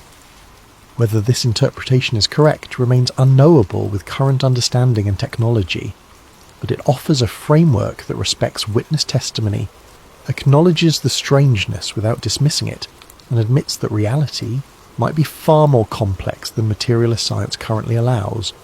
It treats the Mothman not as a hoax or delusion or misidentification, but as genuine phenomenon that reveals the limitations of current scientific paradigms. And it leaves open the possibility that the Mothman might appear again. That if another disaster of sufficient magnitude approached, another community might experience 13 months of impossible sightings. That somewhere, in dimensional spaces humans can't directly access, intelligence exists that occasionally tries to warn us when tragedy approaches, using the only methods available to beings that exist outside our conventional reality. The messenger might take different forms in different cultural contexts. It might appear as wings and red eyes in West Virginia, as luminous spheres in other locations, as beings of light or shadow, as voices without source, or visions without physical cause. But the purpose would remain the same: to create awareness, to signal approaching disaster, to warn in whatever way entities outside normal time and space can warn those trapped within it. Whether any human can properly interpret such warnings remains an open question. But Point Pleasant suggests that at minimum the attempt is made, that something tried to warn the town for 13 months, that 46 people died anyway, not because the warning was absent, but because it couldn't be translated into actionable information until after the tragedy made its meaning clear. Chapter 10. Why Point Pleasant was chosen. The question of why Point Pleasant became the focal point for this phenomenon has occupied researchers, skeptics, and believers for more than 50 years. The town itself was unremarkable before the Mothman appeared, a small river community in West Virginia, economically dependent on manufacturing and river commerce, with nothing in its history suggesting it should become the centre of one of the most extensively documented paranormal events in American history. But location matters in ways that simple geography doesn't capture. Point Pleasant sits at a convergence point that might be significant from perspectives beyond conventional cartography. Geographically, Point Pleasant is positioned where the Kanawha River flows into the Ohio River, a junction of two significant waterways creating a natural confluence. Water has held symbolic and supposedly actual significance in folklore and paranormal research across cultures. Rivers as boundaries between worlds, confluences as liminal spaces where normal rules become permeable, points where flowing water meets as locations of power or transition. This might be dismissed as superstition, but hydrological factors do create unusual local conditions. The meeting of two river systems affects magnetic fields slightly. Groundwater flows and limestone geology beneath the area create conditions for piezoelectric effects under stress. Some researchers have suggested that unusual geological or hydrological features create electromagnetic anomalies that could affect both human perception and potentially enable or attract unusual phenomena. The area's indigenous history added another layer. The Ohio River Valley had been inhabited for thousands of years before European settlement. The Shawnee, Cherokee and other nations considered portions of this territory significant, though specific details of their traditions regarding these locations were not well documented by the time white settlers arrived. Native American oral traditions from the broader region include references to winged beings, spirits of warning, and locations where boundaries between the physical and spirit worlds became thin. Some researchers noted possible connections between the Mothman and indigenous lore about thunderbirds or other winged entities associated with power and prophecy. Whether these connections are meaningful or represent superficial pattern, matching remains debated. The TNT area itself held recent dark history. Thousands of tons of high explosives manufactured there during World War II. Chemical contamination from wartime production that persisted decades later.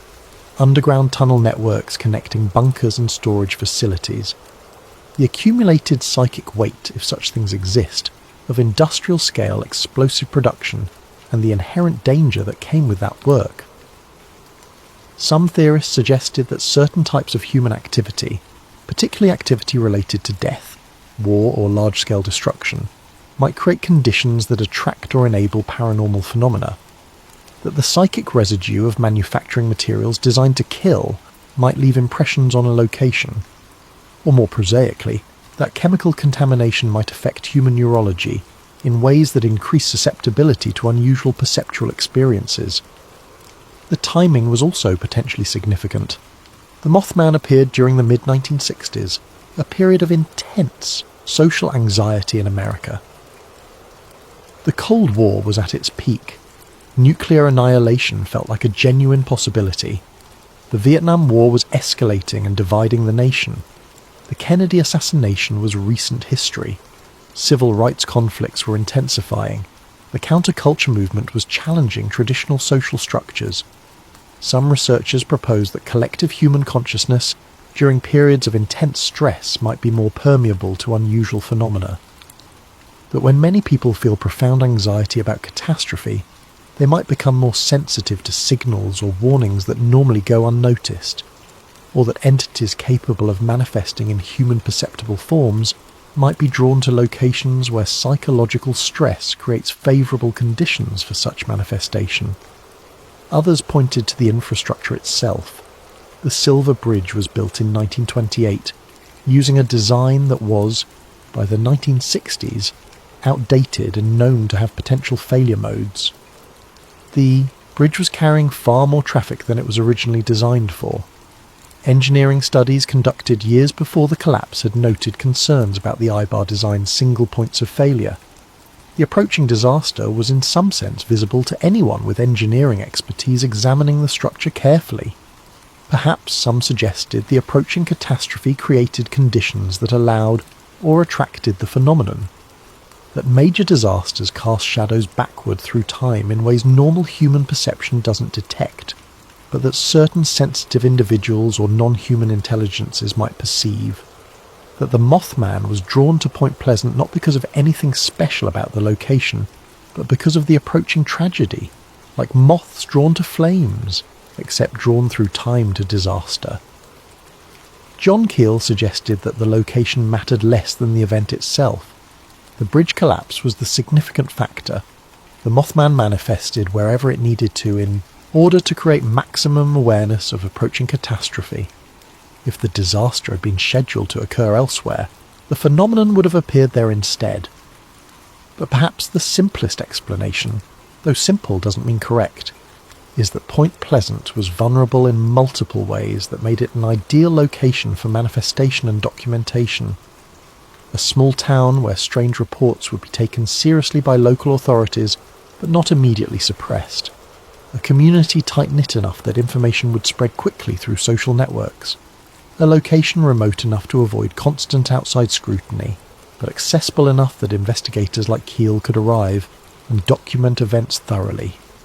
a place where witnesses would remember what they saw because they knew it was impossible, where law enforcement would file official reports rather than dismissing accounts, where journalists would document systematically rather than sensationalizing for entertainment, where the phenomenon could unfold over 13 months with enough visibility to ensure the story would be remembered and investigated for decades afterward. Whatever the reason, Point Pleasant became forever linked with the Mothman, the town that was visited by something impossible, the place where reality bent just enough for something else to slip through, the location where 100 witnesses saw a creature that shouldn't exist, and 46 people died in a tragedy that seemed impossible to separate from the 13 months of sightings that preceded it. The Silver Bridge collapse was a defining moment for Point Pleasant. The town lost part of its identity when those 46 people died, and the primary connection to Ohio was severed. Recovery took years. The new bridge downstream changed traffic patterns and commerce flows. The tragedy became the lens through which everything else in the town's history was viewed. But so did the Mothman. The creature sightings became inseparable from the bridge collapse in collective memory. The town embraced this eventually, transforming trauma and strangeness into identity and economic opportunity. The annual Mothman Festival draws thousands of visitors. The statue in the town centre has become an iconic image recognised internationally. Books, documentaries and films have told and retold the story, each version adding interpretation and emphasis. Yet beneath the commercialisation and cultural appropriation of the phenomenon, the genuine mystery remains. Something happened in Point Pleasant between November of 1966 and December of 1967 that no explanation fully captures. Witnesses saw something that terrified them. Precognitive warnings increased as tragedy approached. Tragedy struck with devastating force. The phenomenon ended when the disaster occurred. You can dismiss it as coincidence stacked upon misidentification amplified by media attention and crystallized by tragic disaster. You can accept it as genuine manifestation of interdimensional intelligence, attempting communication across barriers of language and time. You can position yourself anywhere along the spectrum between those poles, but the pattern remains and the questions remain. And Point Pleasant remains the town where the impossible refused to stay hidden, where something with wings and burning eyes appeared night after night for 13 months, and where 46 people died in a disaster that might have been foreseen but could not be prevented.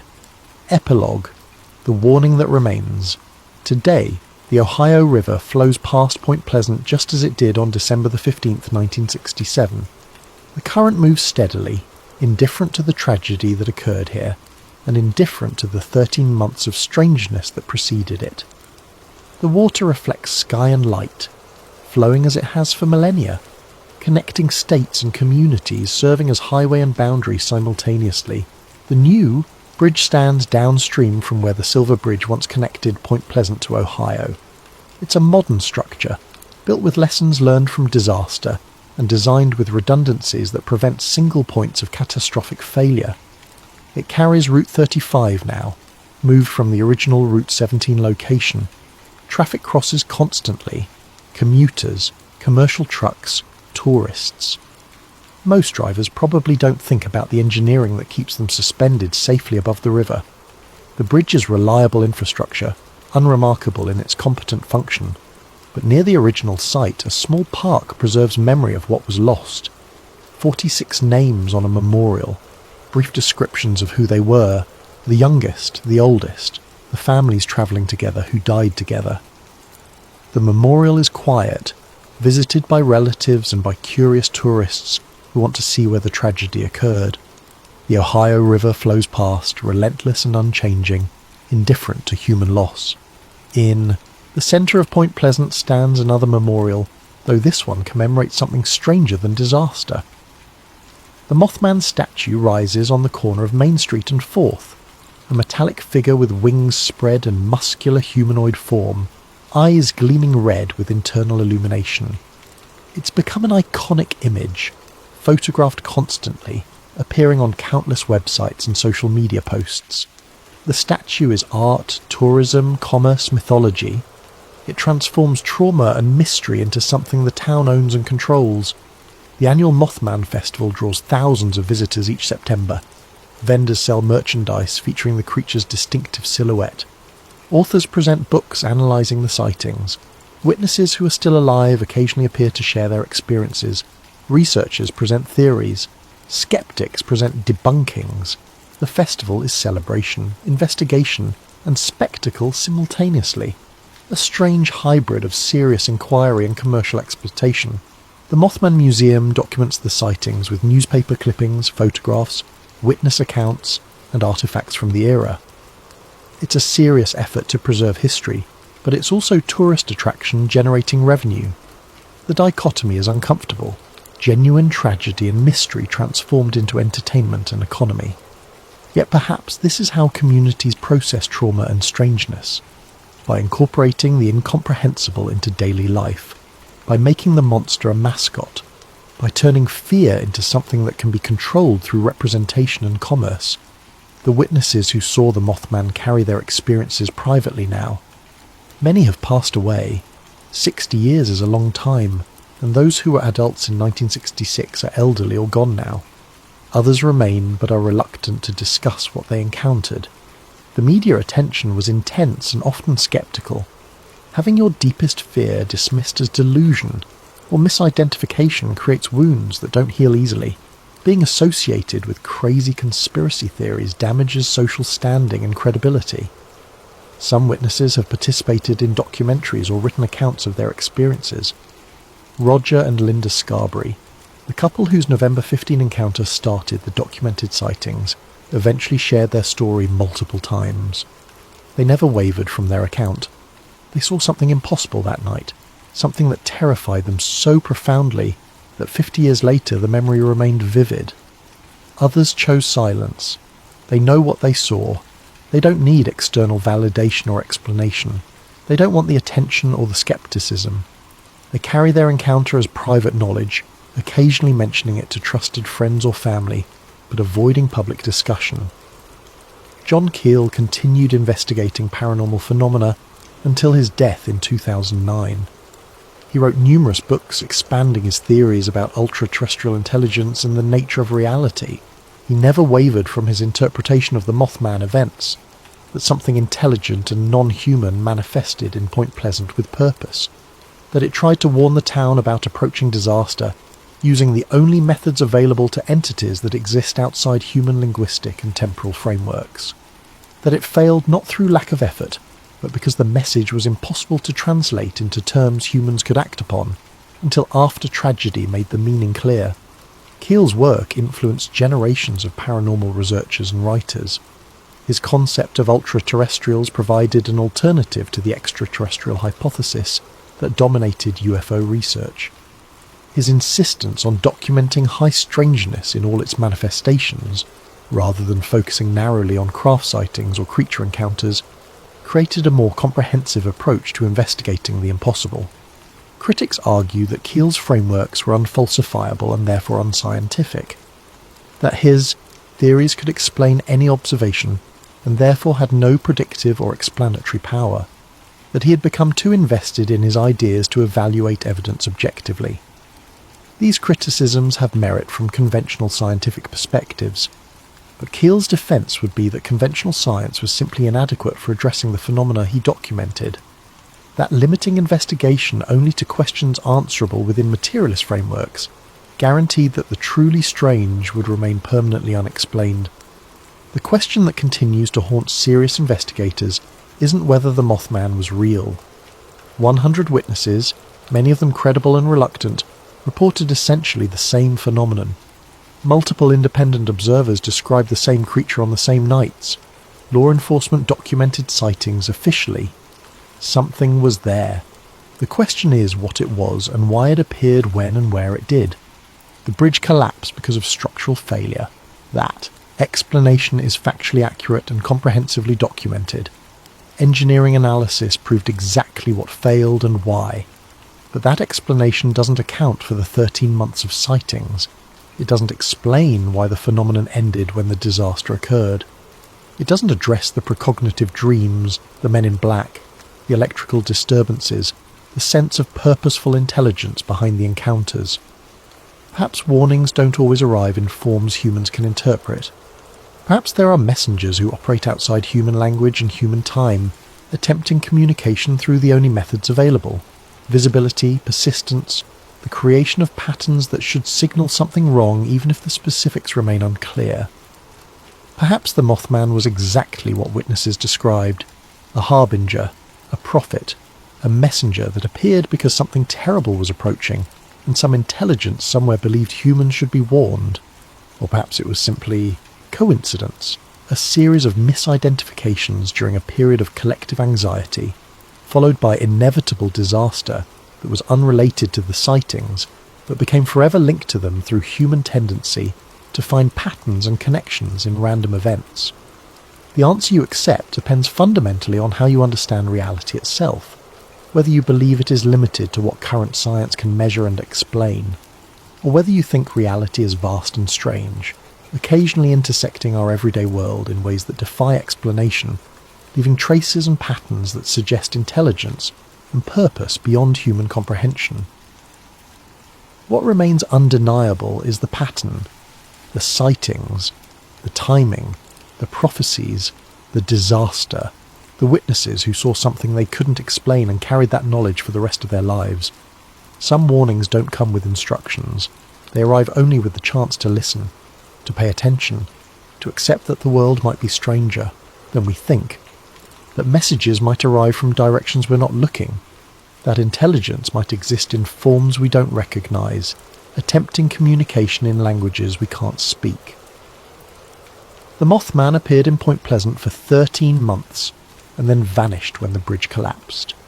Whether it was trying to warn the town or simply observing an approaching tragedy, whether it existed in flesh and blood or in dimensional spaces we can't access, whether it will ever appear again, these questions remain open.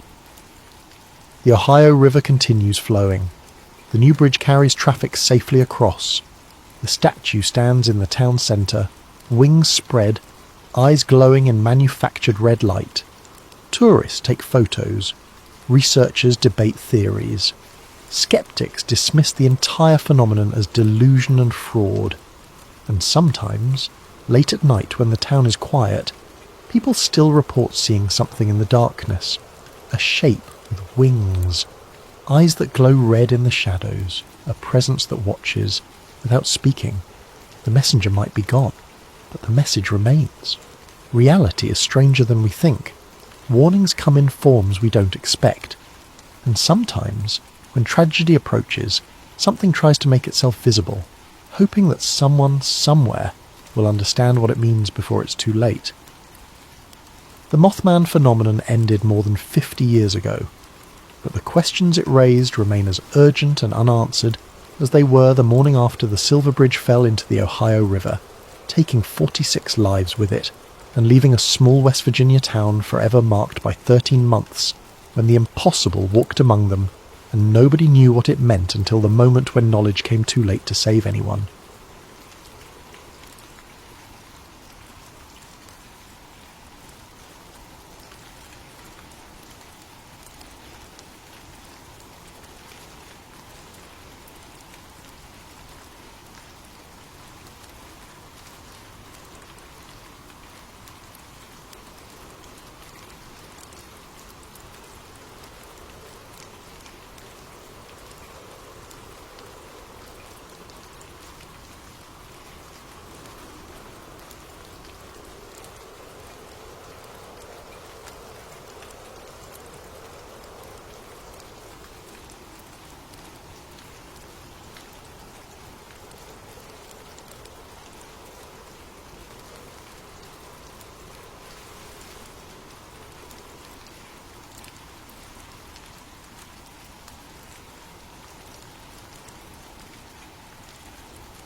Make sure to leave your video ideas in the comments below. The encrypted file arrived at 3:47 AM on a Tuesday that would later be erased from official records. Rebecca Martinez didn't hear the notification. She was already awake, staring at the ceiling of her Brussels apartment, unable to shake the feeling that someone had been watching her building for the past 3 nights. The paranoia was new, the insomnia wasn't. When you spent 15 years documenting suppressed historical records for the International Archives Initiative, sleep became a luxury reserved for people who didn't know what they knew. Her phone buzzed again, then again. She rolled over, squinting at the screen. 23 messages, all from the same encrypted number, all sent within the last 90 seconds. The final message was simple. Open the packet, then run. Victor. Rebecca's hands trembled as she sat up. Victor Molnar, Hungarian intelligence defector. She'd met him exactly once 6 months ago at a cafe in Vienna, where he'd passed her a napkin with a single word written in barely visible pencil. Seraphim. She'd researched the term obsessively after that meeting, found nothing conclusive. Historical references to angels, to divine beings, to mythological guardians. Nothing that explained why a career intelligence officer would risk his life to whisper it to her. Now he was telling her to run. Rebecca pulled on jeans and a sweater, her heart hammering. The packet sat on her kitchen counter, where the courier had left it the previous evening. Plain manila envelope, no return address. She'd been too exhausted to open it, planning to examine it properly in the morning with coffee and her recording equipment. She didn't have that luxury anymore. Inside the envelope was a USB drive and a single sheet of aged paper, protected by archival plastic. The document appeared to be a photocopy of a diplomatic memorandum, dated 1952, bearing the seal of the Belgian royal household. Most of it was in French, but one phrase had been highlighted in yellow, the ink faded but still legible. Préserver la lignée des Séraphins à tout prix. Preserve the Seraphim bloodline at all costs. Beneath it, in Victor's handwriting, it was never about religion, it was about species. Rebecca heard footsteps in the hallway outside her apartment. Slow, deliberate, stopping directly in front of her door. She grabbed her laptop bag, shoved the USB drive into her pocket, and went out the window. The train to Amsterdam gave Rebecca 4 hours to examine the contents of Victor's USB drive, without worrying about being cornered in a confined space. She'd chosen a middle car, positioned herself where she could watch both entrances, and created 3 separate cloud backups before the train even left Brussels.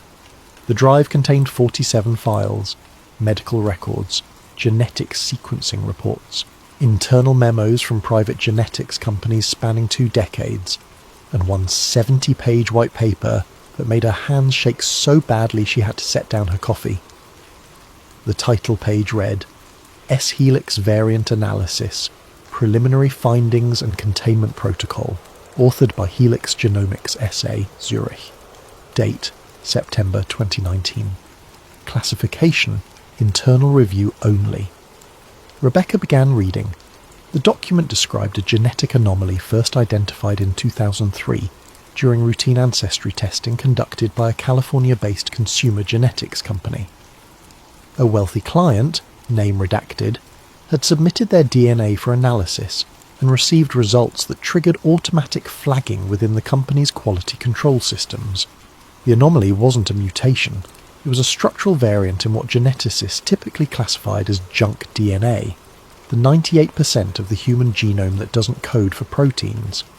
Except this particular sequence wasn't junk, it was organised, intentional, and it appeared in exactly the same location across multiple unrelated individuals who submitted samples over the following months. By 2008, private genetics companies had identified the variant in 14 distinct family lineages, some European aristocracy, some Middle Eastern royal families, a handful embedded in American banking dynasties and political families. The pattern was impossible to ignore. They called it the S-Helix variant. Publicly, it was dismissed as a benign evolutionary remnant, a footnote in genetic diversity studies. But the internal communications told a different story. Rebecca scrolled through email chains between geneticists who'd stumbled onto the variant. The earliest exchanges were cautious, professional, scientists sharing anomalous data, requesting peer review. But as months turned into years, the tone shifted. Confusion gave way to concern. Concern gave way to something that looked a lot like fear. One email from 2006, sent by a lead researcher at the California company to her supervisor. I've been running the S-helix sequence through every comparative analysis tool we have. It doesn't match any known primate DNA. I expanded the search to all mammalian genomes in our database. Nothing. I even ran it against our limited reptilian and avian samples. The structure is completely novel. But here's what's keeping me up at night. It's not random. Random junk DNA has statistical markers we can identify. This sequence has intentional structure. It's like finding a paragraph of Shakespeare in the middle of random letter sequences. Someone wrote this, something wrote this, and it's sitting in the genome of some of the most powerful families in the world. The supervisor's response had been brief. Delete this email. We'll discuss in person. But the emails continued, routed through personal accounts, encrypted services, back channels.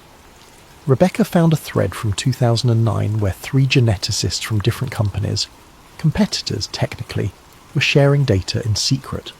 I've confirmed the variant in 7 of my flagged samples, one wrote, all from families with documented lineages going back at least 5 centuries. Old money, old power. This isn't random distribution. Same here, another replied. But here's what I can't explain. Why is it only expressing in some family members? I've got siblings where one carries active S-helix and the other shows no trace. It's not following Mendelian inheritance patterns. The third geneticist's response was the most unsettling. Because it's not being inherited. It's being activated. I think we're looking at dormant code that switches on under specific conditions. Like a program waiting for the right input. Rebecca sat back, watching Belgian countryside blur into Dutch flatlands through the train window. Dormant code, waiting for input. She kept reading. One memo, dated March 2011, from the Chief Science Officer of Helix Genomics to an unnamed recipient. We've run the S-helix through every comparative database available. Primate, mammalian, vertebrate. The sequence doesn't match anything in the known biological record. More concerning, when exposed to specific electromagnetic frequencies in laboratory conditions, the variant exhibits responsive behaviour. It's not just sitting there, it's listening. Rebecca read the sentence 3 times. It's listening. The memo continued with technical details that made her head spin, frequency ranges, resonance patterns. But the conclusion was clear.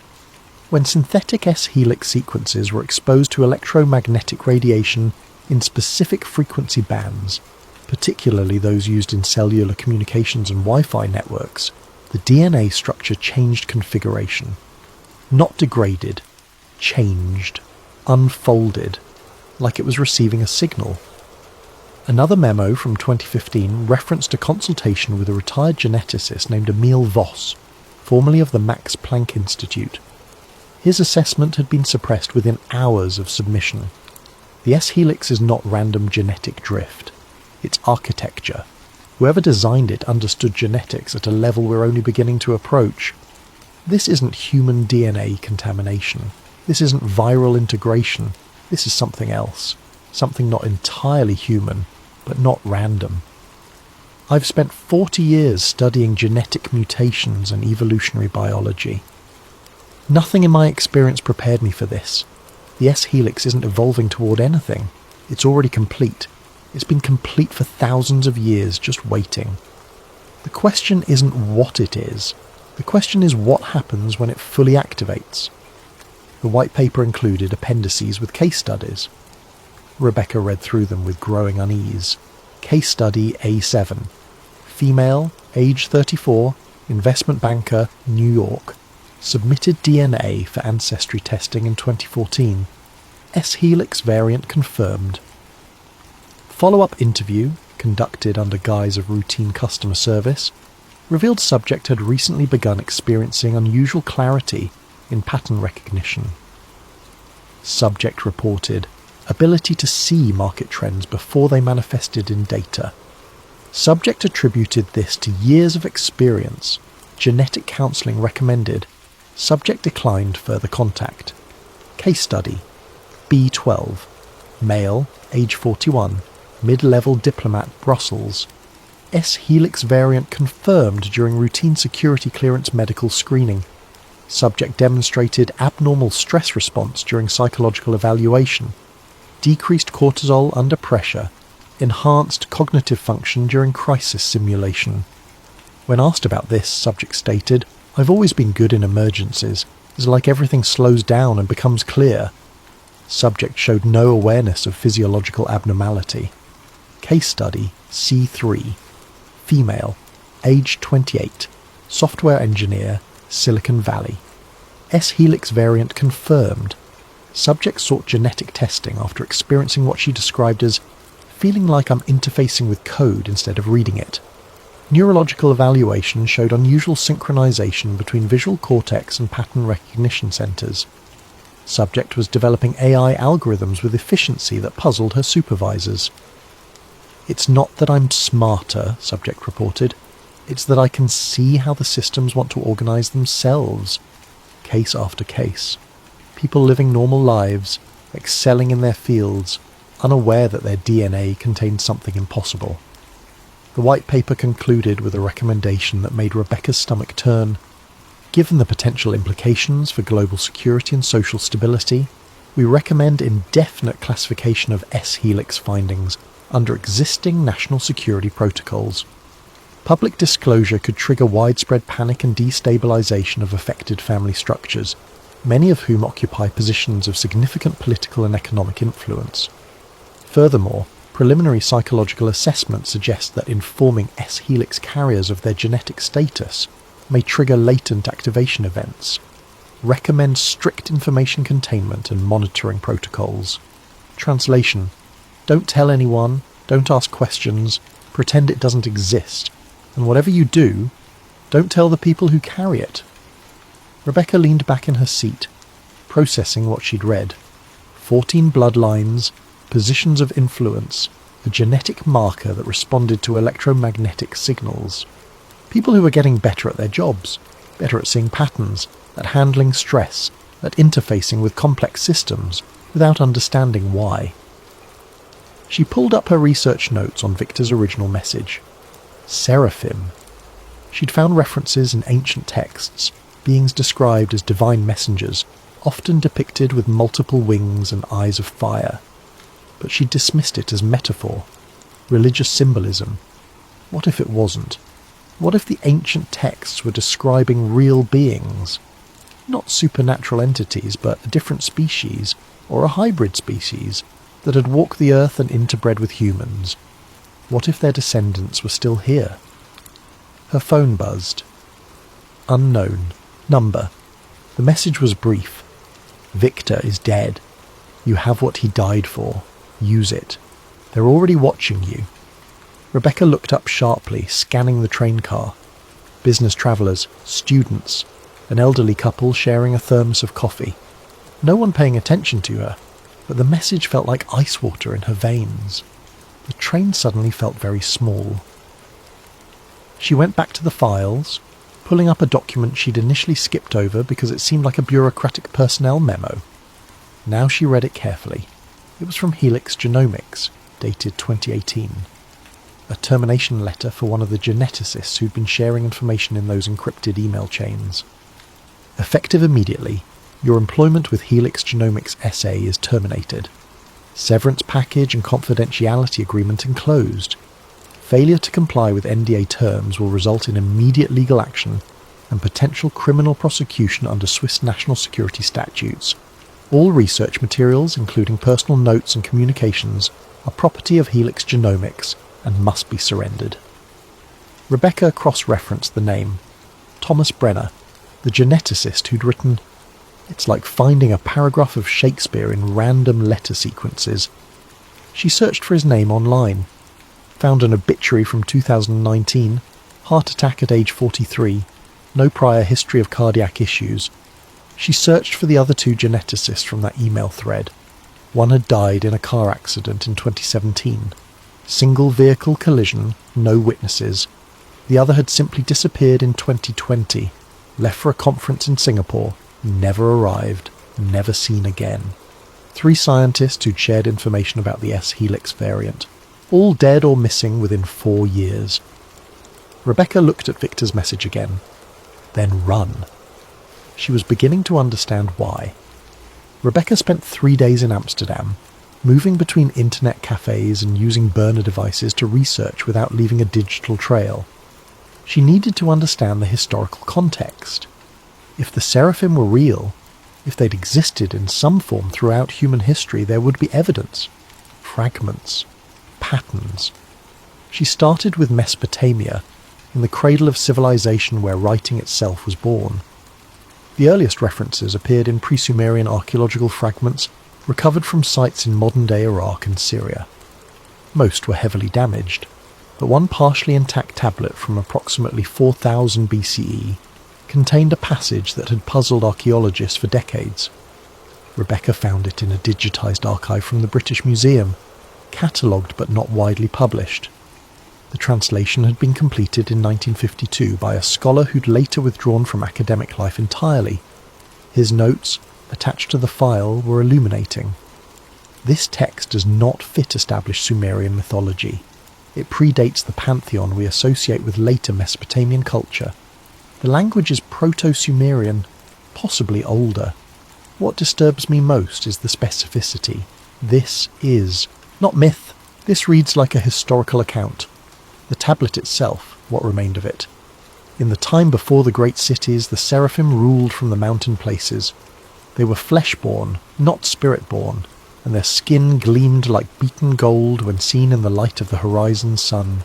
They taught the people to mark the stars and to divide the year. They showed the way of numbers and the growing of grain. They took mates from among the people, but only those of certain blood. Their children were mighty, and their children's children built the first walls. The seraphim knew what was coming. They prepared chambers beneath the mountains. They said, "We go down into the deep earth, but our blood remains in you." When the sky speaks with lightning that is not lightning, when your children build towers that think, then our children's children will remember what they are. Their rule was law, until the fire came from the sky and the earth shook. The seraphim went beneath. Some of the people went with them. Most stayed above. The seraphim said, "We do not die, we wait. Keep the blood pure. When we wake, you will wake."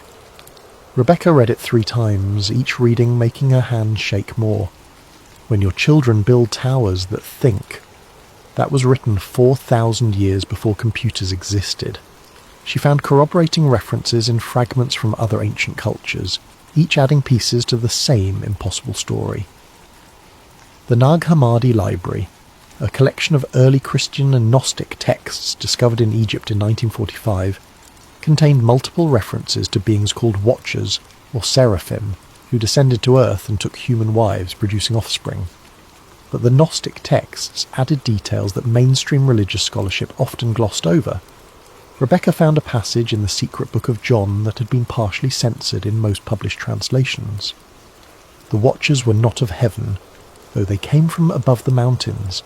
They were not spirit, though they lived longer than the generations of men. They were flesh, but flesh unlike ours. They saw what humanity would become and planted themselves in our lineage, so that when the time of great change arrived, some among us would be prepared for transformation. They did not come to judge or to save. They came to ensure the seed would survive what was coming. They mixed their essence with clay, and from this came those who could walk between worlds. These children appeared human, but carried within them the potential for something more. Egyptian records told similar stories, but with different emphasis. Rebecca found references in a doctoral thesis about the priest dynasties along the Nile that had never been widely distributed. The scholar had translated hieroglyphics from a tomb in Saqqara, dated to the early dynastic period around 3000 BCE. The Neteru came from the place where the 2 rivers meet the mountains. They were not gods, but the children of gods, and they taught the kingmakers how to preserve the divine blood through the generations. The Neteru could see in darkness. Their eyes reflected copper in lamplight. Their skin in certain seasons showed patterns like serpent scales beneath. They took only those of pure lineage as consorts. When the great death came from the sky, the Neteru went into the hidden places. They said, "Your children will not remember us as we are. They will make us into stories and paintings. This is as it should be, but some will carry our seed forward, sleeping in their flesh until the world is ready." The scholar's footnote on this passage was chilling. Note: the hieroglyphic for Neteru in this context does not match standard divine terminology. It appears to be a specific designation for a separate category of being. The literal translation might be closer to those who transform, or those who are both. The text is very clear. These are not supernatural entities, but physical beings with unusual biological characteristics. Rebecca found similar patterns in Sumerian king lists, ancient Hebrew texts, and even fragments from the Indus Valley civilization.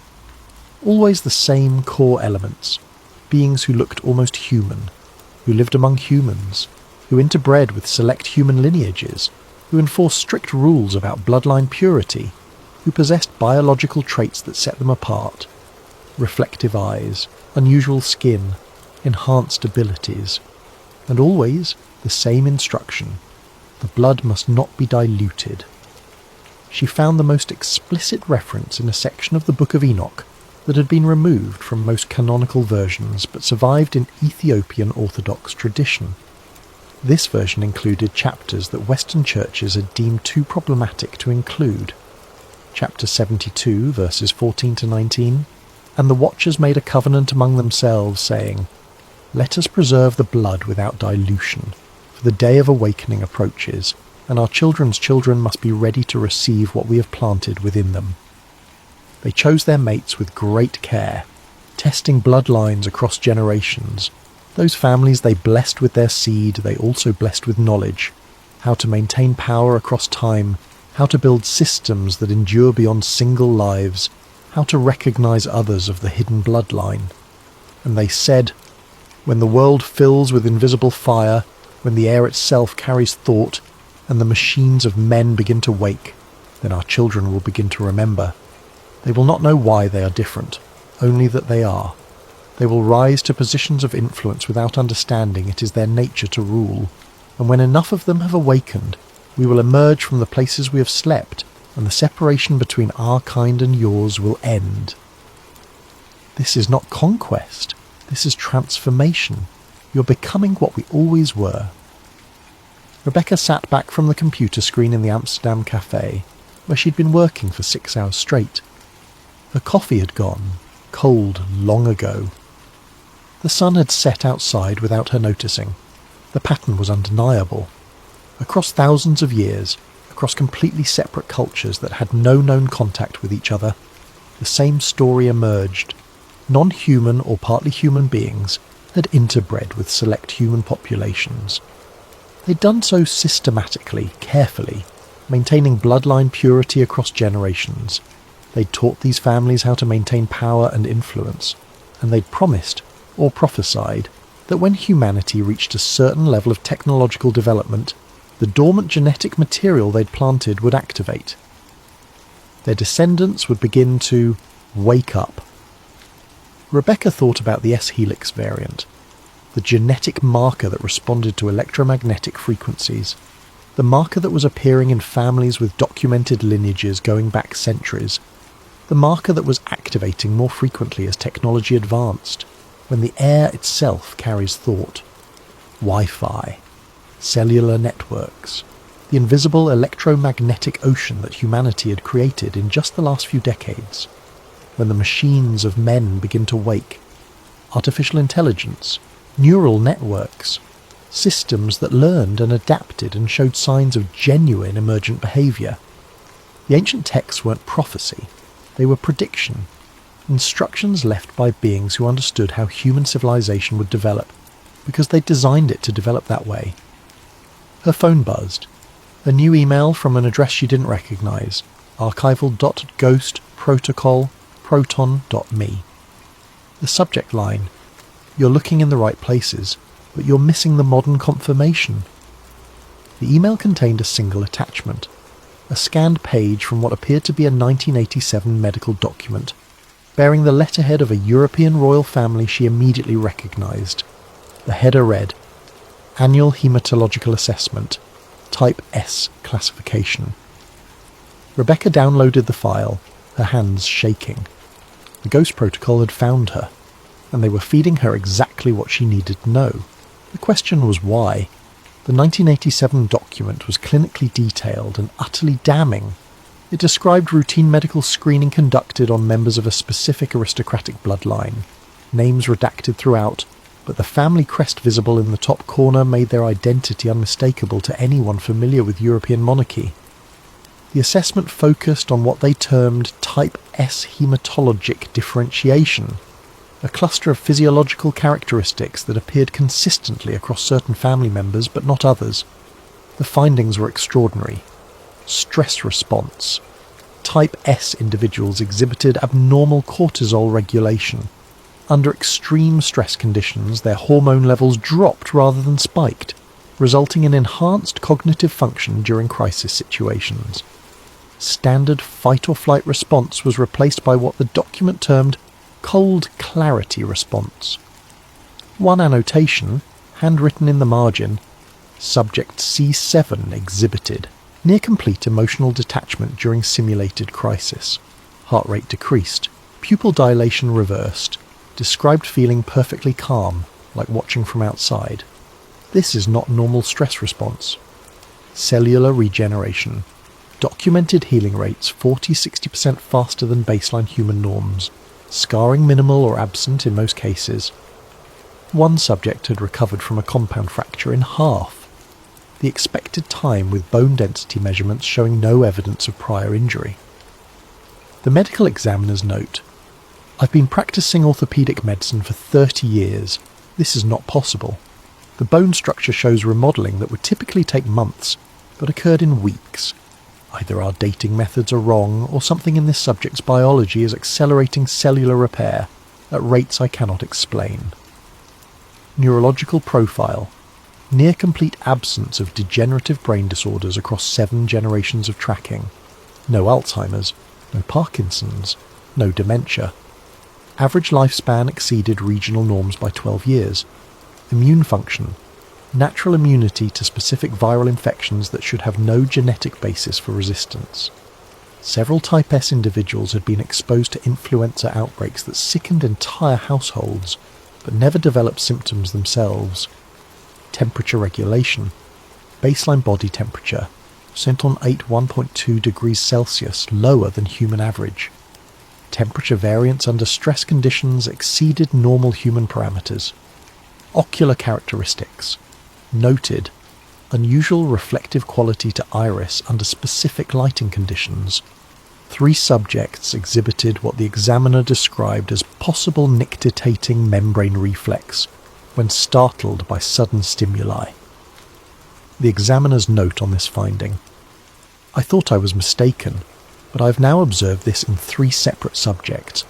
During startle response, there's a lateral movement across the eye that occurs too quickly for conscious control. It resembles the third eyelid found in reptiles and birds.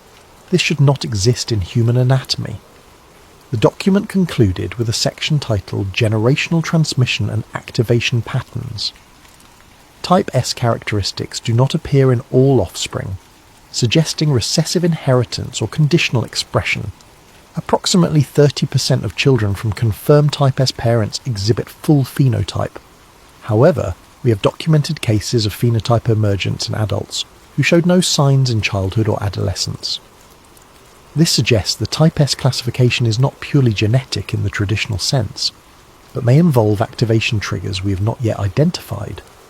Recommend continued monitoring of Type S individuals and their offspring to determine what environmental or developmental factors trigger full expression.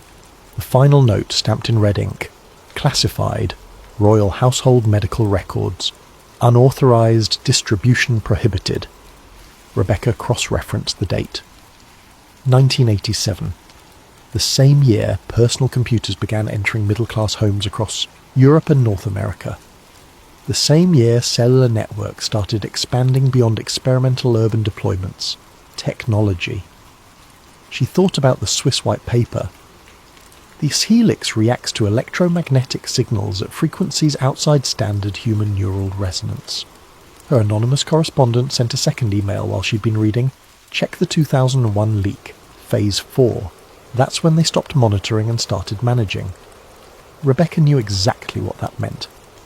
In 2001, a contractor working for a US intelligence agency had leaked a series of classified briefings to a journalist who'd later died in what was officially ruled a suicide. The leaked documents had covered everything from surveillance programs to foreign policy assessments. Most had been dismissed as conspiracy theory, or redacted into meaninglessness by the time they reached public circulation. But one briefing had stuck in the collective consciousness of researchers who worked in Rebecca's field. It was titled Phase 4, Behavioural Management of Type S Infiltrates. She'd read it years ago during her doctoral research on suppressed intelligence documents, dismissed it as disinformation designed to discredit legitimate leaks. Now she pulled it up again with completely different eyes. The briefing was structured as a strategic assessment, dated March 2001, prepared for select members of a Congressional Intelligence Oversight Committee. The document had been leaked in fragments, complete pages interspersed with sections that had been redacted or destroyed. But enough remained to paint a disturbing picture. Subject: Strategic Assessment. Type S Infiltrate Management. Classification: TS-SCI. No Fawn Executive. Summary: Phase 4 represents the transitional period during which Type S individuals embedded in positions of influence become aware of their differentiated status. Historical precedent suggests this awareness can trigger unpredictable behavioural changes and potential destabilisation of existing power structures. Unlike previous phases focused on identification and monitoring, Phase 4 requires active management protocols to ensure smooth integration of emerging Type S consciousness into existing governance and economic frameworks. Background: Type S infiltrates are not external agents or foreign operatives. They are intergenerational insertions, individuals born human but carrying genetic markers that activate under specific environmental conditions. Many Type S individuals reach adulthood, marry, raise families, and hold positions of significant influence without conscious knowledge of their differentiated status. Redacted section, approximately 2 pages. Identifying characteristics. Physical, variable. Most Type S individuals are phenotypically indistinguishable from baseline humans. However, activation events may trigger subtle physiological changes including altered temperature regulation, enhanced pattern, recognition capabilities, abnormal stress response, decreased rather than elevated, rapid healing from injury resistance to specific pathogens. Behavioural. Type S individuals demonstrate consistent patterns across cultural and geographic boundaries, gravitate toward positions of systemic influence, policy, finance, research. Exhibit enhanced capability for long-term strategic thinking. Show reduced emotional volatility in crisis situations. Demonstrate unconscious coordination with other Type S individuals. Express feeling different or separate from baseline humans, often from early childhood. Redacted section, approximately 3 pages. Activation. Triggers. Intelligence assessment has identified 3 primary trigger categories. Technological exposure. Prolonged interaction with advanced computational systems in electromagnetic environments. Correlation between Type S activation events and proximity to high-frequency electromagnetic fields exceeds 78%. Specific frequency ranges, redacted, appear to trigger genetic expression changes. Genetic awakening, proximity to other activated Type S individuals. Subjects report sensing others of their kind, though mechanism remains unclear. May involve electromagnetic sensitivity or pheromone response. Crisis response. Extreme stress or survival situations that force physiological differentiation to manifest. multiple documented cases of latent Type S individuals exhibiting enhanced capabilities during life-threatening situations, followed by partial or full awareness of their differentiated status. Phase 4. Characteristics. Phase 4 begins when a critical mass of Type S individuals become aware of their differentiated status. Current intelligence suggests we are entering Phase 4 now. Indicators include increased private communication networks among confirmed Type S individuals, formation of informal alliance structures across political and national boundaries, attempts to access classified research on S-helix genetic markers, increased interest in historical records regarding redacted strategic implications. Traditional security frameworks are inadequate for addressing emergent Type S consciousness. These individuals are not hostile foreign actors. They are embedded in critical infrastructure, political leadership, scientific research, and cultural influence positions. Many have security clearances. Some have access to classified information regarding their own status. Forceful containment or exposure strategies carry unacceptable risk. Type S individuals in intelligence positions could leak classified information. Type S individuals in policy positions could destabilize governance structures. Coordinated Type S response to persecution could trigger redacted public exposure, could trigger mass panic and social destabilization. Recommended management approach. Phase 4. Management should focus on controlled integration rather than containment or exposure. Objectives. Monitor Type S communication networks without triggering defensive responses. Provide limited, controlled disclosure to select Type S individuals to prevent independent information gathering. Establish informal liaison protocols with cooperative Type S individuals in key positions.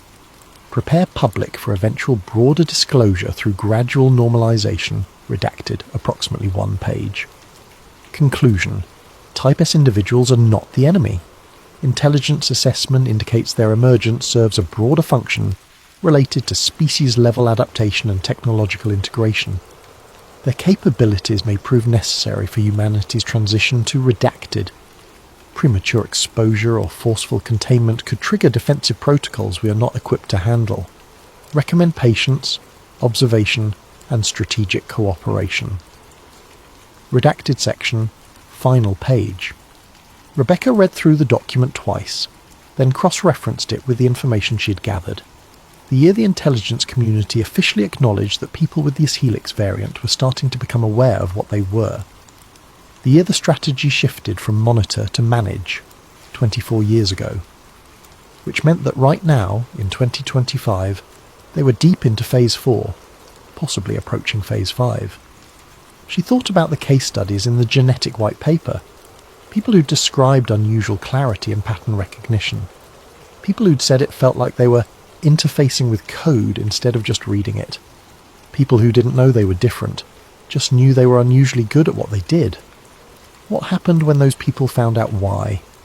Rebecca opened her encrypted messaging app and sent a query to a contact she'd cultivated over years of archival work.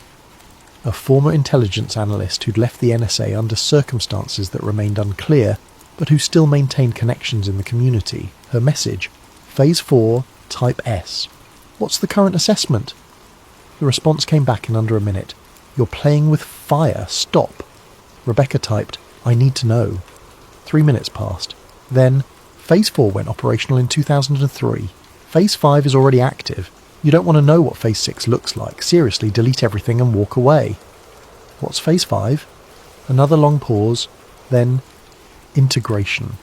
They're not hiding anymore. Some of them know what they are, and they're starting to work together. I can't tell you more. I won't tell you more. This is me, as your friend, telling you to stop before you get disappeared like Victor. They killed him for giving you that USB drive. They'll kill you for using it. The chat went offline. Rebecca sat in the Amsterdam cafe, surrounded by ordinary people living ordinary lives, while the foundations of everything she thought she understood about human civilization crumbled beneath her.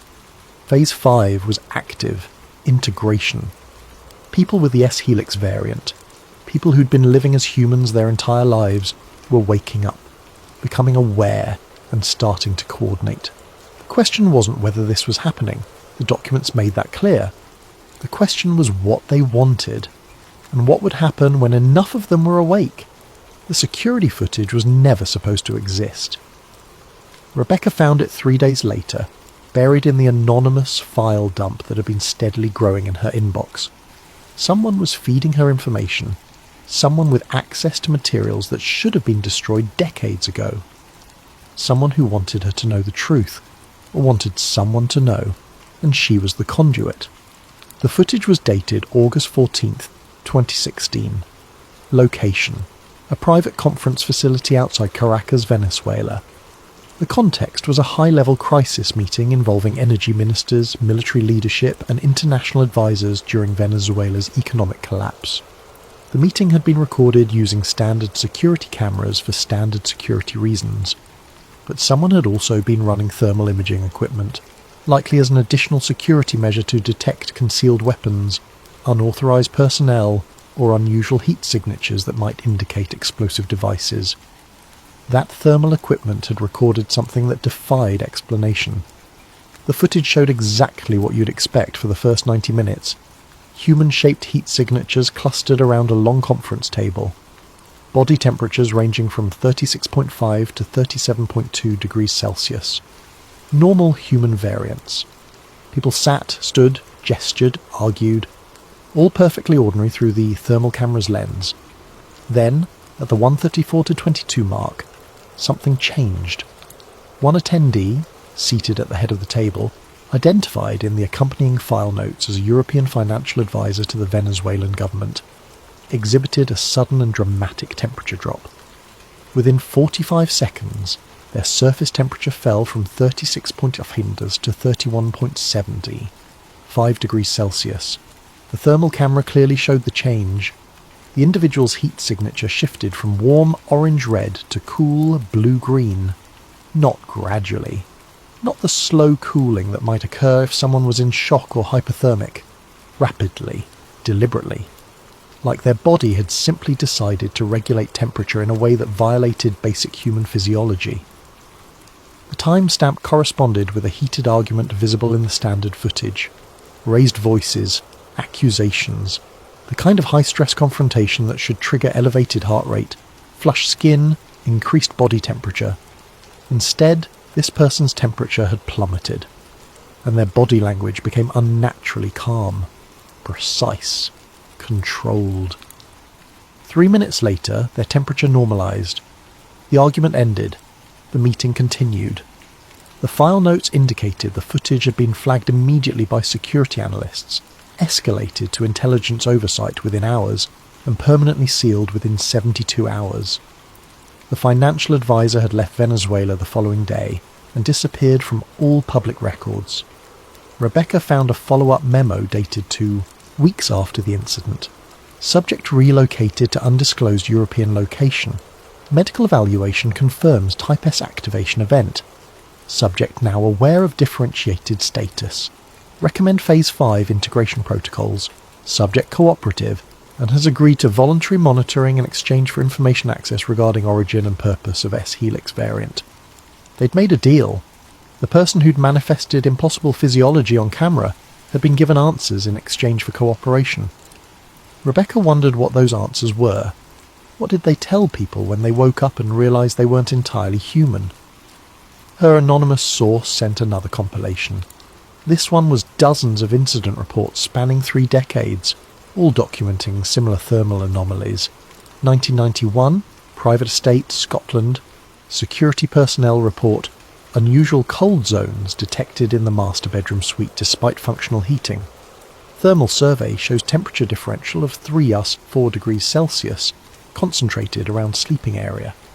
Estate owner, member of prominent banking family, dismisses concerns. Follow-up investigation terminated at owner's request.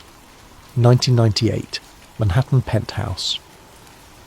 Building maintenance receives multiple complaints about HVAC malfunction in specific units. Residents report feeling overheated while thermostats register temperatures 2-3 degrees lower than surrounding apartments. Technical inspection finds no mechanical issues. Residents are all from same extended family network. Pattern noted but unexplained. 2004, Geneva Diplomatic Compound.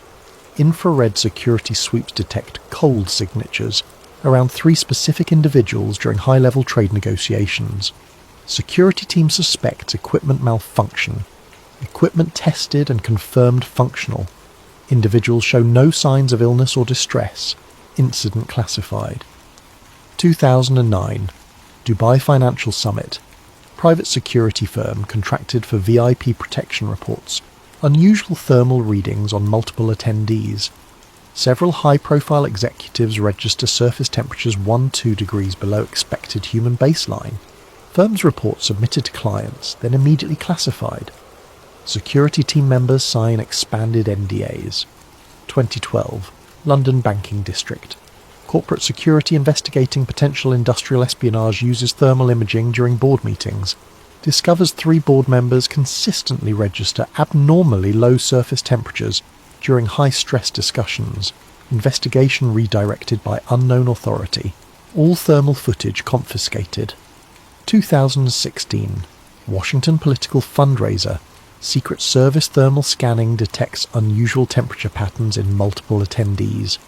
Several prominent political figures show decreased surface temperature during public speaking and high-pressure social interactions. Anomalies noted in after-action report but not investigated further. The pattern was undeniable. These weren't equipment malfunctions. These were people whose bodies responded to stress and electromagnetic environments in ways that violated understood human biology. And then there were the eyes. Rebecca found a separate file containing compiled reports from security personnel, journalists, personal assistants, and even entertainment industry professionals. Dozens of observations, each dismissed individually, but forming an impossible pattern when viewed together. Subject's eyes reflected amber gold under camera flash, similar to animal eye shine, assumed to be lighting artifact. Photographer, 2008. During night vision surveillance, subject's eyes showed reflective quality not consistent with human eye structure. Equipment tested and confirmed functional. Private security report, 2011. I could swear I saw his eyes blink sideways, like not up and down, but from the side. But that's impossible, so I must have imagined it. Political aid, anonymous interview, 2015. Under UV security lighting, several VIP guests exhibited unusual iris reflection patterns. Copper or gold coloration not typical of human eyes under these conditions. Event security log, 2019. The senator's eyes.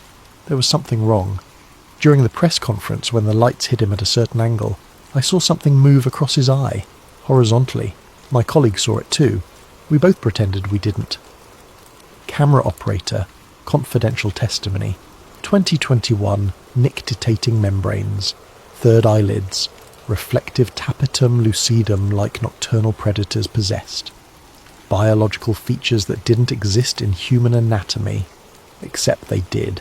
In some people, under the right conditions, when stress or environment triggered something dormant to activate. Rebecca's phone rang. Actual voice call, not encrypted message. She stared at it for 3 rings before answering. You need to stop digging. The voice was female, American accent, eerily calm. For your own safety. Rebecca's mouth went dry. Who is this? Someone who's been where you are. Someone who knows what happens when you keep pulling threads. What happens? A long pause. Background noise suggested the caller was outside, wind across the microphone, distant traffic. You start seeing patterns everywhere. You start questioning everyone around you. You start wondering if your boss, your neighbour, your lover, if any of them are carrying markers they don't even know about. The paranoia eats you alive, Rebecca. And the worst part... Rebecca waited, her heart hammering. The worst part is, you'll never know if you're paranoid or if you're right. Because they don't know either. Most of them live their whole lives without ever finding out what they are. They just know they're good at what they do. They just know they handle stress better than other people. They just know they see patterns others miss. And they never question it, because why would they? Are you... Rebecca started. One of them? I don't know. That's what I'm trying to tell you. I had the test done. Private lab. Cost me $20,000 and 3. Years of saved favours. You want to know what they told me? What? They told me the test was inconclusive. They told me the markers were there but dormant. They told me I might be carrying a helix variant or I might not, and there was no way to know unless it activated. And you know what that means? Rebecca did know. You'll never know if your successes are yours or if there's something else driving you. Exactly. I'm a federal judge, Rebecca. I make decisions that affect millions of lives. And now I'll spend the rest of my career wondering if my judgment is mine, or if there's something in my DNA pushing me toward outcomes I don't consciously understand. That's what this knowledge does. It poisons everything. But people deserve to know. Do they? What happens when you publish your research? When you tell the world that 14 bloodlines carry non-human DNA? That some of the most powerful people in the world might be a different species and don't even know it? You think that ends well? The truth matters. The woman laughed, bitter and harsh. The truth is that whatever the seraphim were, they're woven so deep into human civilization that you can't separate us anymore. Their descendants are everywhere, in government, in corporations, in universities and hospitals and military command. And most of them are good people trying to do good work. What happens to them when you expose this?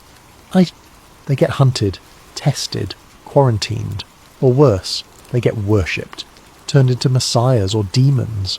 Either way, you tear society apart. Is that what you want? I want people to understand what's happening to them. Then you're naive.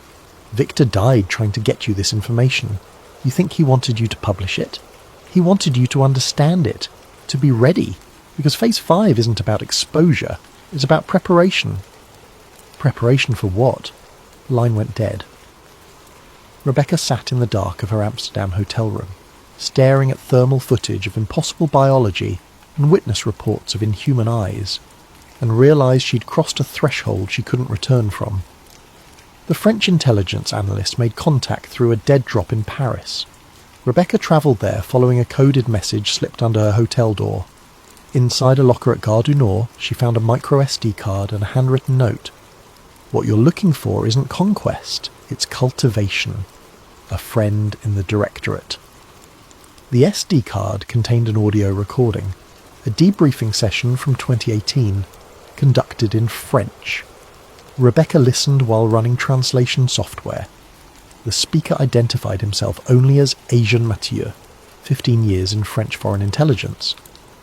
Interviewer: You mentioned a rumour circulating among senior political handlers. Elaborate. Mathieu: Not discussed openly, more like shared understanding among people in these positions long enough. We all noticed patterns. Officials who predict policy shifts before they happen, who navigate crises with inhuman calm, who maintain influence across administrations regardless of political changes. Interviewer: Competence could... Mathieu: Not competence. Something else. A colleague, 23 years at the ministry, told me after too much wine. The seraphim aren't here to conquer. They're here to ensure the planet evolves in a direction compatible with them. Interviewer: Compatible with what? Mathieu: That's the question. Compatible with what they are, what they're becoming. They don't interfere with democracy, they designed it, built the frameworks we operate within, not conspiracy. Architecture, like designing a garden to grow specific plants. Interviewer: You believe this? Mathieu. Pause. I believe there are people in power who think on timescales we can't fathom, working toward objectives that won't be clear for generations. Whether they're consciously aware of being different or if it's instinctive, I don't know, but the difference is real. Rebecca played it again, focusing on one phrase. They designed the systems. The helix responded to electromagnetic frequencies, appeared in bloodlines maintaining power for centuries, activated in response to technology. What if it wasn't reactive but anticipatory? What if these carriers weren't responding to technology, but unconsciously driving humanity toward the thresholds that would trigger their activation?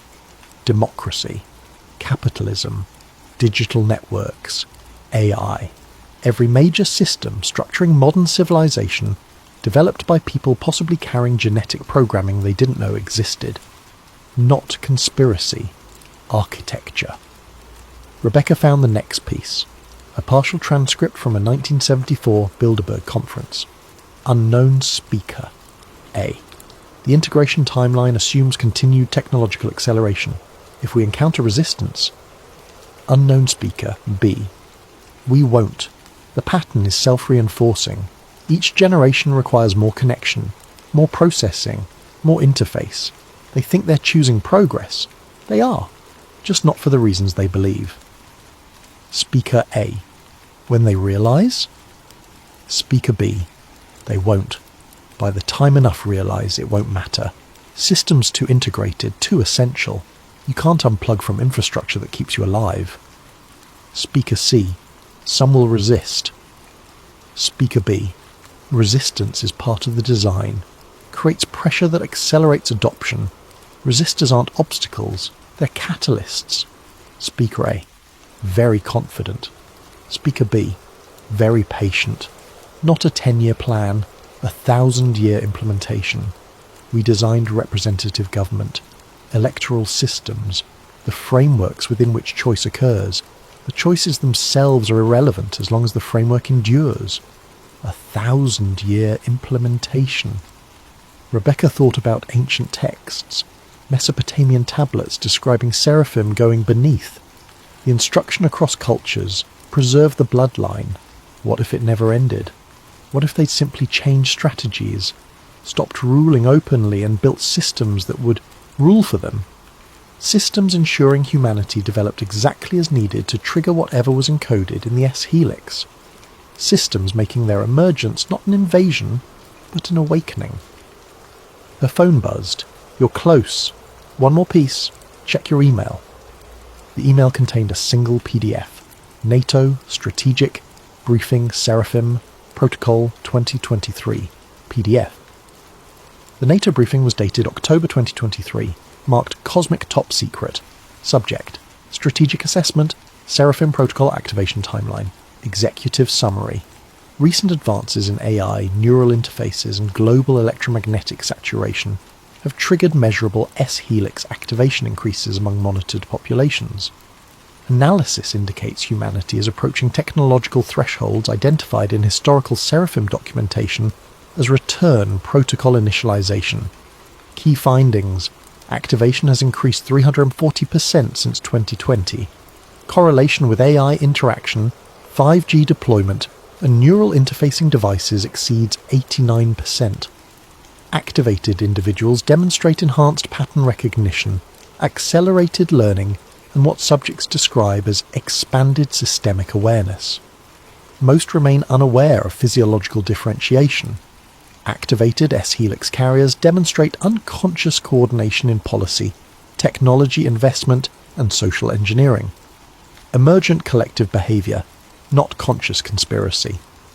Current rates suggest 15-20% of carriers will achieve full phenotype expression by 2030.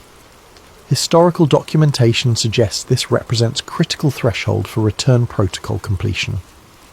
Historical context. Recovered Seraphim documentation indicates original departure was strategic hibernation, not retreat. Genetic architecture designed to remain dormant until humanity achieved sufficient technological sophistication for full Seraphim integration. The S-helix isn't infection, it's preparation. Strategic implications. Traditional security frameworks inadequate. Subjects embedded in critical infrastructure. Political leadership. Scientific research. Cultural influence. Born human. Raised human. Many live and die without activation. Those who activate aren't hostile. Assessment indicates Seraphim agenda aligns with long-term human survival, though definition of human may require revision. Conclusion. Humanity will reach technological thresholds in 5 to 10 years, triggering widespread S-helix activation. Enhanced AI, brain-computer interfaces, global neural networks, not coincidental. These are environmental conditions Seraphim genetic architecture was designed to respond to. The briefing concluded with a final slide. There is no invasion. They are already born. They are waking up. Beneath it, recommended response. Monitor and adapt. Integration inevitable. Resistance counterproductive. Rebecca closed her laptop. Around her, people worked on devices that might be triggering something ancient in genetics, of people they'd known their entire lives. 14 bloodlines, centuries of careful breeding, systems of power immune to change. Technological acceleration everyone assumed was human progress. What if it was? What if some humans had been guiding this trajectory since the beginning? What if democracy, capitalism, technological progress, digital interconnection weren't human achievements influenced by others, but seraphim achievements implemented through human consciousness, through people who believed themselves human until conditions awakened what had always slept inside them? Her phone buzzed. Genesis. Protocol. Verified. A proton.me. You found what Victor died to give you. Now choose. Publish and trigger panic, or wait and watch. Either way, you can't stop what's waking up. We've been waking since you invented fire, since you built cities, since you split the atom. Each threshold brings us closer to what we were always meant to become. You're not being invaded. You're being remembered. Some of us remember better than others. Soon, enough will remember, and then you'll understand. There was never separation. No aliens among you. Only humans who haven't woken yet, and humans who have. Welcome to Phase 5. Rebecca sat very still. In the corner, a woman in a business suit worked on a laptop, fingers moving with mechanical precision. In the right light, her eyes reflected copper. The woman glanced up, met Rebecca's gaze for exactly 1 second, then returned to work. Rebecca looked away, heart pounding. She opened a new document, titled it the Seraphim Program, started typing. She had no idea if anyone would believe her, no idea if publication would change anything, or if the systems were too embedded, too essential to resist. But she typed anyway, because somewhere in 14 bloodlines spread across the world, people were waking to what they'd always been.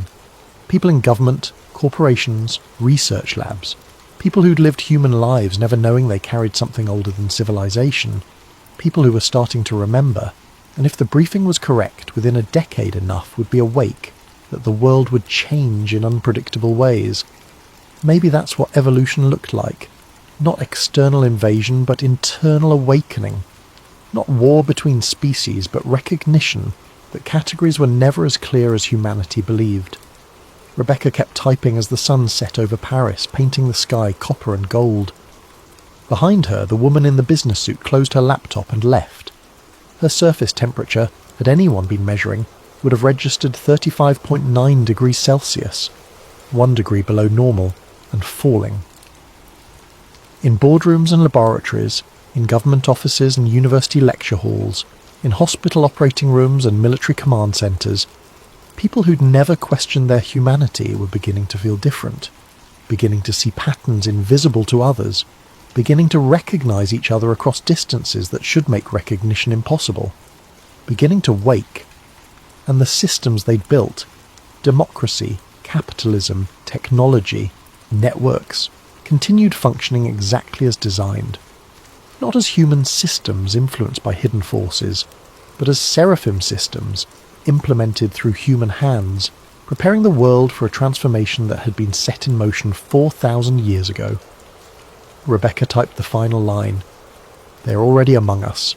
They always have been, and they are us. She hit save, encrypted the file, sent copies to 3 separate secure servers. Then she walked out into the Paris night, knowing that nothing would ever look the same again.